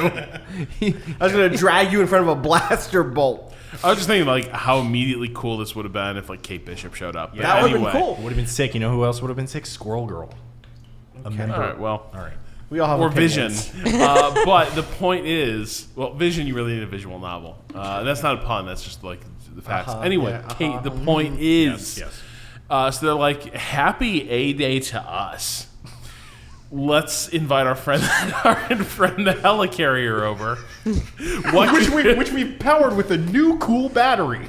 Yeah, but I guess it's like, we're drunk. Like, hit that button. Go hit the hella button. Like, here it is. Yo, Bruce. Bruce, hit the button. Hit the button. Oh my god, you're getting so Are you being surprised. serious? Is this the trailer we watched? Yeah. Yeah, It's this been is so it. long And that then I don't they're remember powering this. the helicarrier by a weird new battery. Right. And then they're on the Golden Gate Bridge, being like, Avengers are awesome, helicarriers are awesome, and then it fucking explodes and crashes into San Francisco and obliterates it, but not some of its signature landmarks, because you gotta be able to recognize that Can it's I San say Francisco. that I don't remember this is how this happened? Well, also, because there were there's this- enemies showing up at the same That's time. okay. Yes. See, in my what mind, you I was remember like- is the fight on the bridge. There's a lot of congestion on the bridge. Yeah. What I had thought was that Which there had to be had been a fight. Yes, and that they correct. were like, we really need a helicarrier because it has superpowers too, I guess. It's got guns, probably. They're just gonna. I mean, it kill leveled people. the city, you know? right, it did. And then the helicarrier crashes while this fight's happening. It kills a bunch of people. And then Was people, any of that gameplay? No, well, No, The there are fighting definitely was. scenes that feel like this The is fighting this is looked the like tutorial to Yeah. explain you like basic powers of all of these. It's like, creatures. oh, Iron Man is flying, Yeah, and then Thor's you got said the lightning. It creatures. did. Well, but then people having seen Tony Stark is a fucking creature, in my Sure. opinion. then so fickle is human nature that fool idiots. you drop one fucking helicarrier on people's city, and they suddenly think you guys and might no not be- landmarks were taken out. Let's Yeah, be clear. I mean, the windows were blown out, and Those like, are all the easily residential replaceable. buildings were destroyed. But like the cheese grater's there. Yeah. Whatever Golden that Gate Bridge is. is still fine. Yeah. Well, no, that seemed like it had a giant yeah, explosion. that's a whole other shit. but That's the point is, so people are like, what if the Avengers are like not all that? And the Avengers are like, what? Well, then I guess we'll go. And it's like 5 years later. Yep. And everyone's like, the Avengers are still needed, but the band is broken up. So you get the best part, which is getting the band back together. Yeah, Is that that's the best part? that is the best part. It is okay. For all the things that I am very critical about this Yeah, game, here we that is go. one of my favorite tropes in any media ever. So What if the so- band sucks? No, Yeah, the band does Are you telling me that a band full of Nolan North as either Tony Stark or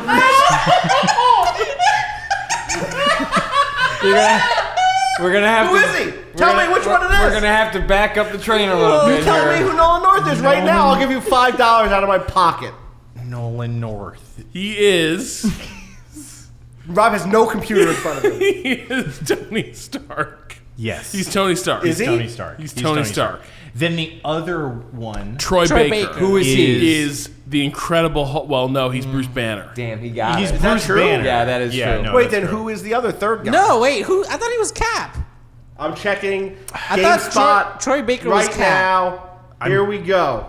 Travis Willingham. Who did you say that Nolan North was? Tony Stark. Tony Stark. $5 Yes, to you. correct. Then you said Troy Baker as is Bruce Banner. Bruce Banner. You got that one also. because they're okay. homies in every game. They Yeah, got to duh, like makes sort of Travis talk. William. He's the Hulk. Thor. Thor! In your world. Thor. I love your world where they're like, we got money to burn, baby. Also, they all look like Thor. Is We the need weird someone thing. to go. It's 1:30, okay? Thor. I think yes.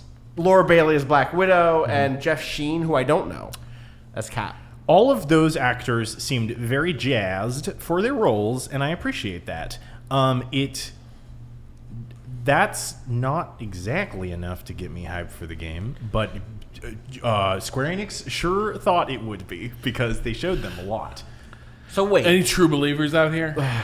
Yes, me. Also, I love that I love that they fucking had a full like this character does this moment. Like they were like, and you'll play as Captain America, who's really good at SHIELD. And then like and they did that for every single character as if again, as if the Avengers aren't the biggest thing on the planet right now. They're pretty big. They're also, pretty fucking big. We know, I think it was Kato who noted this, their logos just look like old rock band instruments. They're also using, obviously, they are branched from the MCU. This is not MCU related. They are using different symbols for a lot of the characters. Instead of Iron Man's arc reactor, we see kind of an old style Iron Man comic face. Things like that, which are like, they're trying to give a new identity to these characters, which I think is cool. I think the best, the I'm fine with that. the Spider-Man, they did that. They gave a new identity to these characters. Well, and in some ways, it's a test for Marvel in a weird way, which is like people love the MCU, but do they love Iron Man? Do they really love Iron Man in the way that they love? Or do Batman? they love Robert Downey Jr.? Or do they love Robert Downey Jr.? People love Batman to a degree that you could do Batman every decade for the rest of our lives and reinterpret it for the time. Yeah. And a percentage of those, I would say greater than half would be well received as long as it was executed pretty well. Yep. Maybe there are some where it's like, this isn't the right time for Batman. It doesn't stick the landing. But like Batman has made it as a cultural icon that we can return to again and again and reinterpret. Has Iron Man done that? Has Thor done that? Has Captain America done that? And this is an interesting test of that. I will say my initial response to just seeing all those characters lined up was like, those don't look like the people I was crying about in Endgame, which is not this game's fault, right? Like, it doesn't make any sense that they would be modeled after those actors. It's both impractical and also doesn't make sense for it to allow it to establish its own visual identity. But I cannot help, as like someone that's like deeply invested in the MCU, to be like, I just went through all that with them, and this is a little strange. And I was talking with Rob about this as we were watching that trailer. It was like, the whole one of the main arcs of the entire like 22 film MCU is like the conflict between like Tony and Captain America, and like that finishes off in Endgame, right? Yeah. And so for like one of like the big like let me tell you what's going to happen in this game is them having problems with one another. Here's my argument against that, though. Sure. They actually resolved all of that really shittily in the MCU. Like, if you had a game where genuinely, like, think about it. So they have a scene in the trailer that is literally a kind of reenactment of the arguments that we saw in Age of Ultron between Banner and Stark. Yeah. But here, there is at least the chance that can become a driving, dramatic arc rather than a scene that happens and then everyone has to team up and just beat the shit out of this robot. Can I give you a counter argument? Yeah. This game has multiplayer co-op, and if I have a level 32 Bruce Banner, after that cutscene where they get into an argument, we are going to go on a raid together or whatever the fuck, and that cutscene isn't going to matter at all. This is the ultimate problem with this game for me is, okay, conceptually, the idea of like, oh, it's like a 40-hour game where you get to like actually grow with the Avengers as they go through different stuff. Sounds great, incredible. I'm totally on board. You know what makes me not on board? When all of those Avengers are controlled by my dipshit friends. Like, that's not fun. You know what it reminds me of? Hey, Dante. Anthem. It reminds me of Anthem. I tell you, Dante, if you were in the real Avengers, the other Avenger would also be controlled by your dipshit friends. I know! But here's the thing. It reminded me of Anthem, and not just because Iron Man, obviously, but like, I think that it reminded me of Anthem because Anthem had that same sort of, I could not subsume myself in the story of Anthem because it was multiplayer, and it didn't really have any mechanisms to fix that. And my worry is that this game is basically just going to be like, all right, let's go do the raid. All right, bring your Iron Man, and then we're all going to like do the bridge battle, and then we're going to watch the cutscene, but someone's already seen the cutscene, so they're going to skip out of it, so their character's just going to be spinning around in a circle or what the fuck ever. And then I'm going to be like, what the fuck does this matter? All this is cardboard bullshit because you aren't willing to commit to the fact that this is a story that has stakes, and that worries me, really. Like, it really does. And this is the other weird thing. So I think it's easier to make an Iron Man game or Black Widow game or a Thor game than just making an Avengers game. Because the thing is, once you say it's an Avengers story, the proper medium for that is a visual novel or an adventure game or something like that, where it's like basically like, what's good about the Avengers? Oh, the stage play part of it, where like these characters with like godlike powers like argue and discuss and debate their own significance and their relationship to the events of the story. Mm-hmm. The least interesting part of it is the fights. Watch me throw this tank.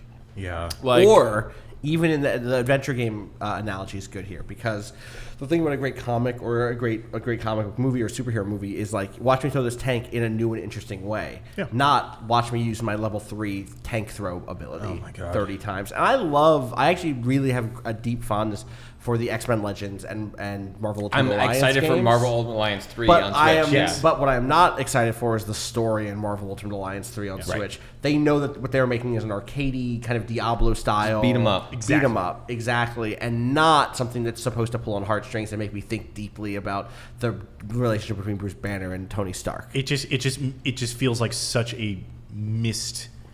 It feels like the goals of the I mechanics. thought you meant the game missed. Oh yeah, it feels like missed. I love Now pulling that's levers. an Avengers game. Well, what I mean is, I think it feels like I would love to see this game good. It was also a Believe bad me. trailer. It was Like, not a it good- was, yeah. It was edited very poorly to the point where people are questioning, did we see gameplay? I know. And people are taking out GIFs being like, oh, actually, that part seemed real. Yeah. Rob?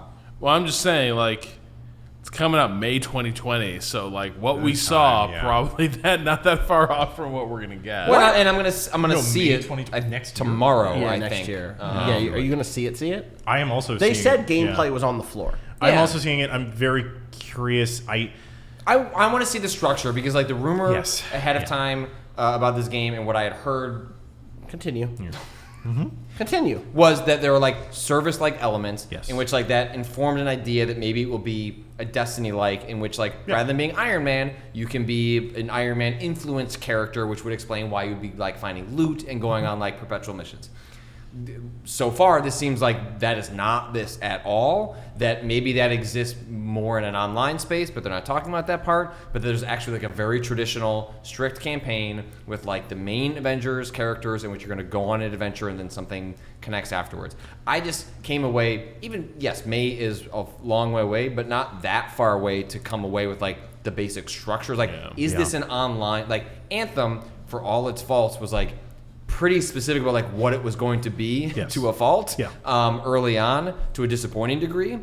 This came and I was like, I don't know like what you're you doing. made me watch a tutorial where I couldn't tell the difference between the CG and the real-time gameplay, and even once we got past that, I don't know what I do in this game, which is then a failure of like the presentation and pitch, because you can't just be, you can be the character just because so many comic book games have been awful. That's just not enough. Anyway, what are you fucking weaseling over here about? So at first I was like, what was that game that had a February release date that we didn't see gameplay of? Because I was thinking like, Avengers is out in May or whatever, whatever you said. Whatever bullshit that game is out in.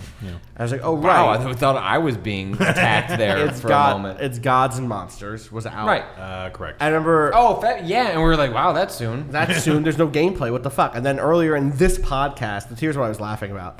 In this podcast, I was like, I bet tomorrow there'll be like stories up about the behind the closed doors demo of that game. We've been podcasting for so long that story is up. Hell yeah, dude. Phil, What is that game? Phil Hornshaw over on GameSpot saw this game behind closed doors. This is the game that Ubisoft closed with that people were comparing to Breath of the Wild, but Is like it Breath of the Wild? I'll read it to you.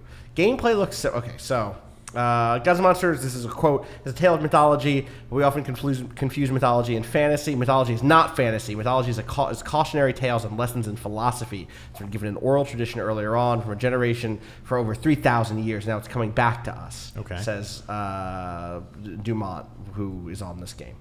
Gameplay looks similar to what was on offer in Assassin's Creed Odyssey. This story went up Same overnight. developer, right? Same developer. Assassin's Creed Odyssey says the story because Oh my god, Assassins Creedy Odyssey. this is one of the reasons I was laughing. Which I'm not laughing at Phil. I am a little bit, but this is what happens. You gotta when put have a copy. When you have a midnight Midnight deadline copy. to fucking Jesus file Christ. copy. You write Assassin's Creed And Odyssey. then someone on Twitter says there's a typo in your story, and you're you go, like, thank cool, I'll you. go fix You it. say actually like thank you for Yeah. pointing that out. Yeah. Like I Yeah. do every It's time. Also, like Everyone a makes PSA, typos. just DM it. Just like, DM our it. DMs are open. That's the Please better way let to me do know it. when I have a typo. Yes. It happens even with 3 editors. Yep. But with new abilities like double jumping, a magical glider, and an uppercut move that can fling you into the air to attack flying creatures, Dumont and Cote say that freeform exploration and risky traversal were key elements of the game. You can climb a whole lot of things in God and Monsters, just like in Assassin's Creed, although what you can do in both traversing the world and in combat is dictated by a stamina meter, more like Breath of the Wild. Giant creatures to fight like Cyclopses and Harpies create over-the-top mythological feel Ubisoft is going for. Dumont said that the island of the Blessed is populated by monsters working for Typhon, and you'll interact with various characters and quest givers. including folks like Zeus. There are 6 biomes. Okay. You'll interact with Greek myths. Fuck yeah. Et cetera, et cetera. Here's the bit that I was also laughing. This is the sentence that I was laughing at. You'll do things to God monsters that are a lot like the activities in Assassin's Creed, like collect new armor to increase your stats or earn increases to your stamina gauge. But the reason Gods and Monsters exists is that it offers Dumont Côté and the developers at Ubisoft to do the things they couldn't otherwise do in Ubisoft's flagship franchise. Quote, for example, I want to double jump in the air and punch that harpy in the face, you know? In Assassin's Creed, that would not be believable. In this game, totally believable. I want to kick a monster across the ocean? Bang. I want to do it, right? So those are the things we want to make sure that we push. Okay. February 25th, 2020. Sure, dude. Breath of the Wild, where you... I feel like I would love for there to be more Breath of the Wild likes. Bolt will likes, bot will likes. Bot will likes. Give me that Creedy. I actually just finished Breath of the Wild like last week for the game's first good. time. I like It's that a game. good game. A lot. I think that game looked really interesting. Gods and Monsters, like visually from what we saw of it. Yeah, it's but cartoonish and bright. yeah, I like that. That's see. fair. Cool. And we need to see a lot more of the Avengers because we just I didn't see want- enough. I of will them. We'll revisit it once I'm going to see like a thing where like yeah, I'm gonna gonna see it too. a long presentation. Yeah. There's like a Q&A part. Right, So. and it's a shitty thing. Like, there's an element of just theater criticism with all the E3 Yep, stuff. Of absolutely. like, you know, for all I know, that game's fucking amazing, but they didn't present it in a scintillating And enough what does way. they and mean, now I'm right? Like, yeah. is it the developer? Is the- it Marvel? whoever cut the- is it the Square? trailer? Yeah. Like, Yeah. is it Eidos? Like that? That's a weird company, and like it's hard to pin down. I would play the shit out of the Avengers Oxenfree type game. I know. Oh my God, yeah. Just like fucking. Okay, again, I've said this for like fucking Overwatch or some shit, but like, if they would just make a visual novel, they would fucking sell They would just sell a out. bajillion dollars. Can you imagine if like Blizzard was like, oh yeah, you know, Overwatch? Well, here's a game where you fucking I date think- Genji. Here, take it. It's $5. They would fuck it up. I think in Blizzard's Oh, case, I'm the sure they less fuck those it up. characters say, maybe the better off we all are, including Blizzard. Okay, here's the thing. I'm not saying that they would do it amazingly. I'm saying the ideal version of this, where they like, you know, you add a narrative small game component to your large multiplayer focused thing, and people would fucking go apeshit because guess what? People want to see that. I firmly believe this. Yeah. Good news, the Avengers DLC is free. Hank Pym showed up. Wait, what? I want to be Right. Ant-Man. Ant-Man. Yeah, Was wait, in that- How do you know this? They said it. Oh, It was in the trailer. That's the one thing I knew about that. They were was like under all, NDA. They were like all Also- new biomes and characters will be free. Yeah. Also, I was gonna say, you know what this game Regions. looks like? It's like, oh, they're starting out with 6 characters. There's gonna be like 12 or 14 by the end of it, Yeah. or whatever. Yeah. Which is fine if they're free, I guess. It's interesting. After years of hearing, oh, this game was like third-person Destiny-y with Yeah. abilities. I completely bought into the notion of like you'll make your own character and they'll hang with the Avengers. Which I think And would be so much cooler. I want that, but that's just like who I am as a human. Is like I don't want to be Tony Stark, but I kind of want an Iron Man armor suit. You want to be that I can Tony Stark's customize. friend. I want to be Like- Tony Stark's friend. steal shit from Peter Tony. Parker. No. Fuck him up, Tony. If I could just What's be his pal, Tom War Holland. Thunder? War Thunder. That's War not Machine. playing War Machine. game. War You Machine. want to be War Machine. I want to be a third one Yodi. who is maybe not so tightly connected Gun with the military-industrial complex. Oh, but you want the Iron Man suit. But I you would, want the. I would do But good you'll with use it for good. For good. Absolutely. I'll kill the Bad guys. And first ones I'm going to kill are the ones who took over the Pentagon. Well, he's a Bring it walker on after all. I got to do the that's family it. proud. That's it. That's That's going to it. do it for us. You're looking at a camera 1:30. that doesn't work. I was looking at Kato to be like, hit the music. Hit the music, Kyle. That's going to do it for us. Day 0 of... Thank you for letting me be part of this shit Thank you, show. Dante. Jesus Day Christ. 0 of E3 is really and truly behind us by an hour and 39 minutes. As we move in to day 1, we'll be back. Bob, we did it again. It's E3, We'll be baby. back. 3 days in a row. We will be back Will tomorrow with some pretty cool shit, is what I'm going to say right now. Patrick and I... What is are- it? Okay, Natalie and I are going to go see Borderlands 3. Yep. Patrick, you're going to go see Doom and Wolfenstein. What time does that all start, Austin? 11. What, Our E3? schedules.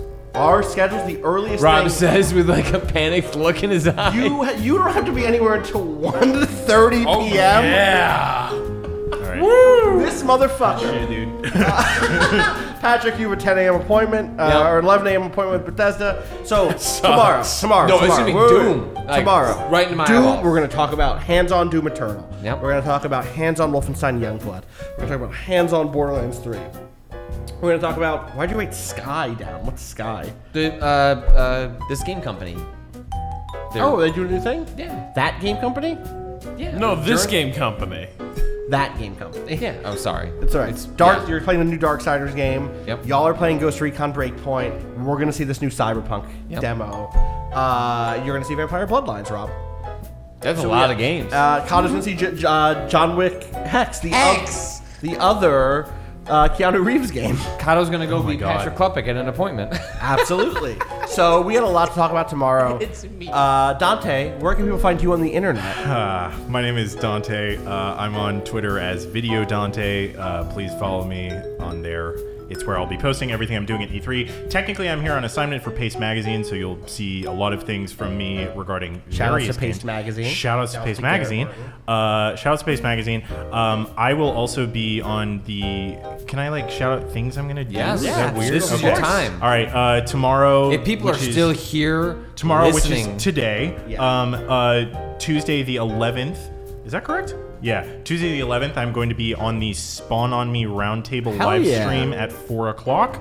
And then I will also be at the A Giant Bombcast Night Live. You made it. fancy. That's that shit. That is that shit. I will be on there at 11 p.m. with a very fun cast of people who are going to be on that couch. So I'm very excited for that. I've seen that list. That list is good. It's a good list. Very excited. But yeah, so I will also be posting a bunch of things to Paste Magazine probably in the days or weeks to come. And follow me on Twitter at Video Dante. That's me. And you can find Dante's work over at waypoint.vice.com. I also write for Waypoint. Yes. do, and you can do a search for Dante Douglas, and you'll see your recent review or impressions piece on Mordhau, on Totally Accurate Battle Simulator, or Risk of Rain. Yep. The time that you said, "What if Overwatch characters weren't cops so much?" People love that. Is Oh, the thing. Is boy. they loved Cops it. or Overwatch? You know what it turned out? You know what? Both. Both. We 1 to both 1, loved it. almost.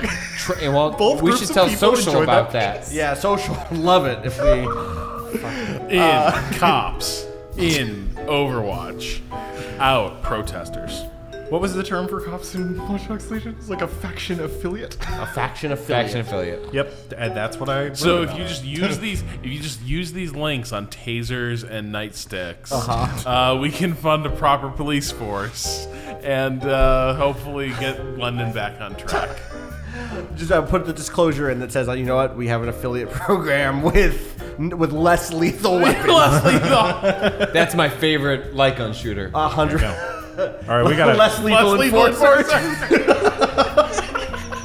Less lethal enforcers is like a shitty conservative. I love it. A political. The cartoon. Daily Wire has published They've done a political cartoon like this is the future liberals want less lethal enforcers. All right. Follow us all over the place. Twitter.com/Waypoint. Yeah. Facebook.com/Waypoint. Vice still, I think. We'll be back all week. Let people know that we have a good time here and that you have a good time here by giving us a review. I like to think that we do a 5-star podcast and that it goes for a 5-star runtime. And I think if 1 ever star per hour. What exactly? 1 star per hour. We'll be back tomorrow. We're all gonna go to bed. Yep. Thank you all so much. Have a great night. Whew.